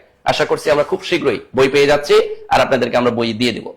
1-2 দিনের মধ্যে বই আমাদের হাতে চলে আসবে ইনশাআল্লাহ। আলহামদুলিল্লাহ অনেক ভালো ক্লাস হয় মাশাআল্লাহ। এই যে কমেন্ট গুলো দেখেও তো আপনারা ইন্সপায়ার পান, ইন্সপায়ার পেতে পারেন যারা হচ্ছে পেইড ব্যাচের বাইরের স্টুডেন্ট।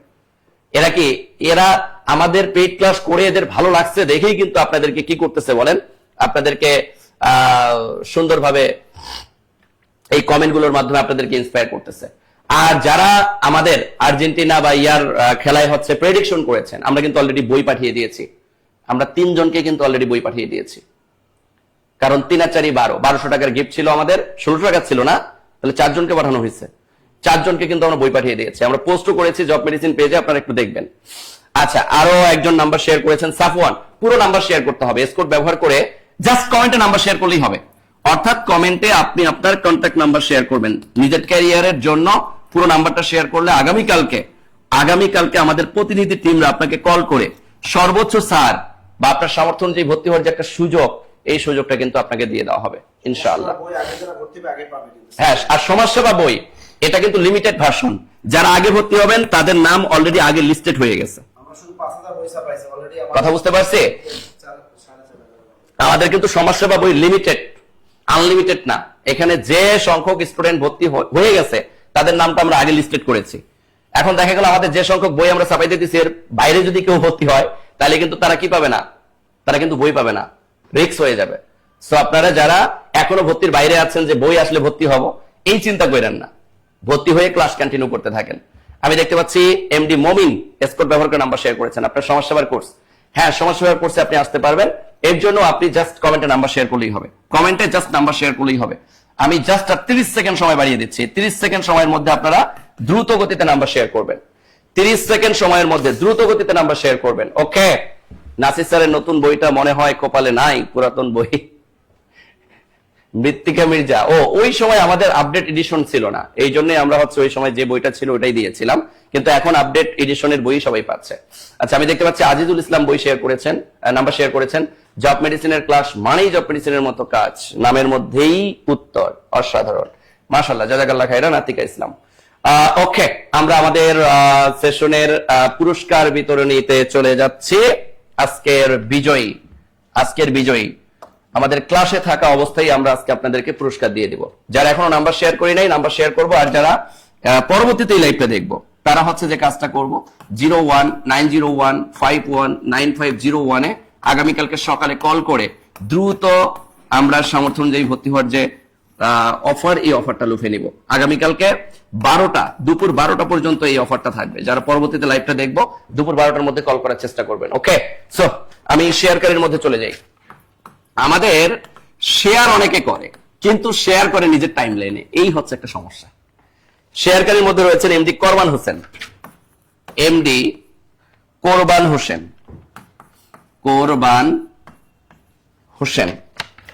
এমডি কোরবান হোসেন। এই এমডি কোরবান হোসেন আজকে টাকা পাচ্ছেন, টাকা। আপনি জব মেডিসিন পেজ থেকে সর্বোচ্চ শেয়ার করেছেন। কোরবান হোসেন আছেন? এমডি কোরবান হোসেন থাকলে একটু দ্রুত রেসপন্স করবেন, বিকাশ নাম্বার দিয়ে দিবেন। আর যদি বই চান তাহলে খালি লিখবেন বই পেতে চাই। যারা বই পাবেন তারা জাস্ট এই নাম্বারে নাম্বার ঠিকানা দিয়ে দিবেন। আসি পরে। এমএসটি মৌ, আজকে মামিনুল স্যার পেজ থেকে কিন্তু আপনি শেয়ারকারীর মধ্যে রয়েছেন। এমএসটি মৌ, এমডি করবান গেল, এরপরে হচ্ছে এমএসটি মৌ। এই এমএসটি মৌ আপনি হচ্ছে মামিনুল স্যার পেজ থেকে, আমি একটু আমার পেজে কমেন্ট, একটু মোবাইলটা দেন তো, আমি একটু আমার পেজে যাই।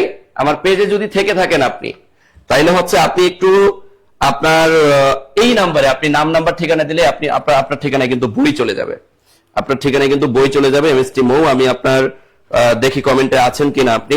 এমএসটি মৌ যদি থেকে থাকেন তাহলে আমাকে একটু এনশিওর করুন। এই যে এমএসটি মৌ মনে হয় আছে, না মুন আছে কিন্তু মৌ নাই। এমএসটি মৌ একটু রেসপন্স করতে হবে যদি থেকে থাকেন। আচ্ছা, এরপরে মেনশনকারীর মধ্যে রয়েছেন মিশকাতুল মিম মেনশনকারী।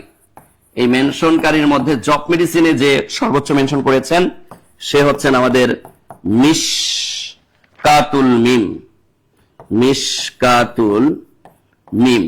এই মিশকাতুল মিম আপনি হচ্ছেন টাকা পেতে যাচ্ছেন সর্বোচ্চ মেনশনকারীর মধ্যে। যদি টাকা চান টাকা পাবেন, আর যদি মনে করেন যে না আমাকে বই লাগবে তাহলে নাসির স্যারের ক্যারিয়ার প্লাস বইটা পেতে পারেন। সুমাইয়া বুশরা, মামিনুল স্যার পেজ থেকে সুমাইয়া বুশরা।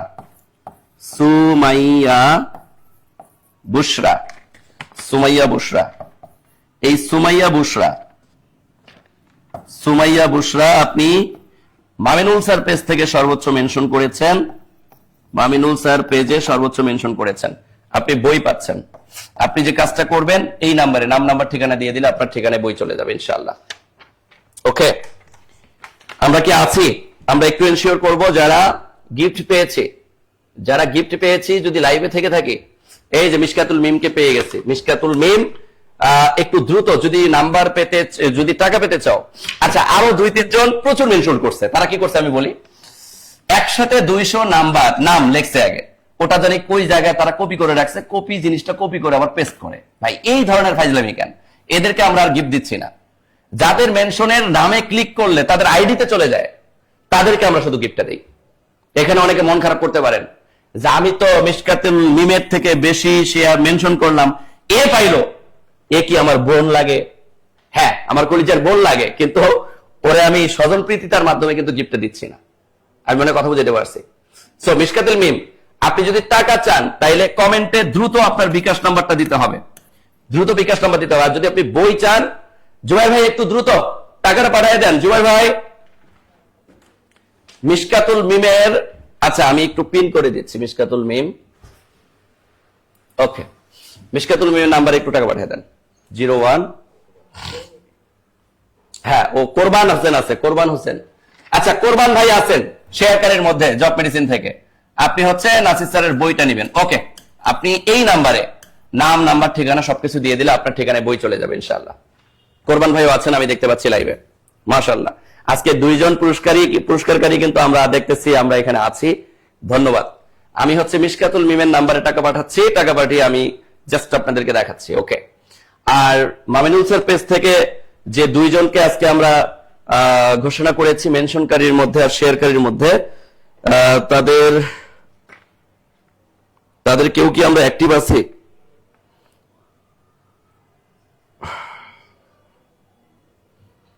মাশাআল্লাহ। আচ্ছা, এই 2 জন অ্যাক্টিভ না থাকলেও চলবে। এই 2 জন জাস্ট আমরা কি করব, বই পাবো। নাম্বার ঠিকানা দিলে আমরা বই পেয়ে যাবো ইনশাআল্লাহ। ঠিক আছে? মিশকাতুল মিম, আপনার অলরেডি বিকাশে টাকা চলে গেছে।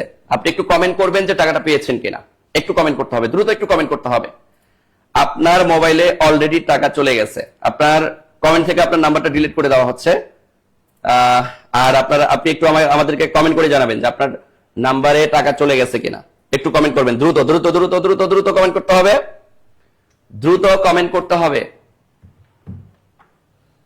একটু দ্রুত কমেন্ট করতে হবে আপনার নাম্বারে টাকা গিয়েছে কিনা। যদি গিয়ে থাকে তাহলে জাস্ট কমেন্ট করবেন ইয়েস টাকা এসেছে, ইয়েস টাকা এসেছে, জাস্ট কমেন্ট করতে হবে। একটু দ্রুত দ্রুত দ্রুত দ্রুত দ্রুত।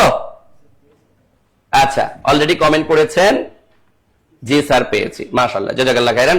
মিশকাতুল মিম অলরেডি টাকা পেয়ে গেছেন, শুকরিয়া। আর কোরবান ভাই হচ্ছে কমেন্ট করেছেন, উনি নাসির স্যারের ক্যারিয়ার প্লাস বই নেবেন। কোরবান ভাই আপনি এই নাম্বারে নাম্বার ঠিকানা দিলে হয়ে যাবে। আর যে 2 জন এমএসটি মৌ এবং সুমাইয়া বুশরা, আপনারা মামিনুল স্যার পেজ থেকে গিফট পেয়েছেন 2টা বই। আপনারা এই নাম্বারে নাম নাম্বার ঠিকানা দিলে আপনাদের ঠিকানায় বই চলে যাবে ইনশাআল্লাহ। সো আর যারা এখনো ভর্তির বাইরের কোনো স্টুডেন্ট যদি থেকে থাকেন, আমি জাস্ট বলবো ক্যারিয়ার নিয়ে একটু ভাবেন। যেহেতু সামর্থ্য অনুযায়ী একটা সুযোগ দিয়েছে, আগামীকালকে আপনারা জাস্ট সকালে এই নাম্বারগুলোতে কল করবেন। 9টার পরে এই নাম্বারগুলোতে কল করলে আপনাকে সর্বোচ্চ ছাড়ে ভর্তি হওয়ার যে সুযোগ সেটা কিন্তু আপনাকে দেওয়া হবে। সো ঠিক আছে, সবাই ভালো থাকবো, সুস্থ থাকবো, সবার সুস্থতা কামনা করে আজকের সেশন এখানেই শেষ করতেছি।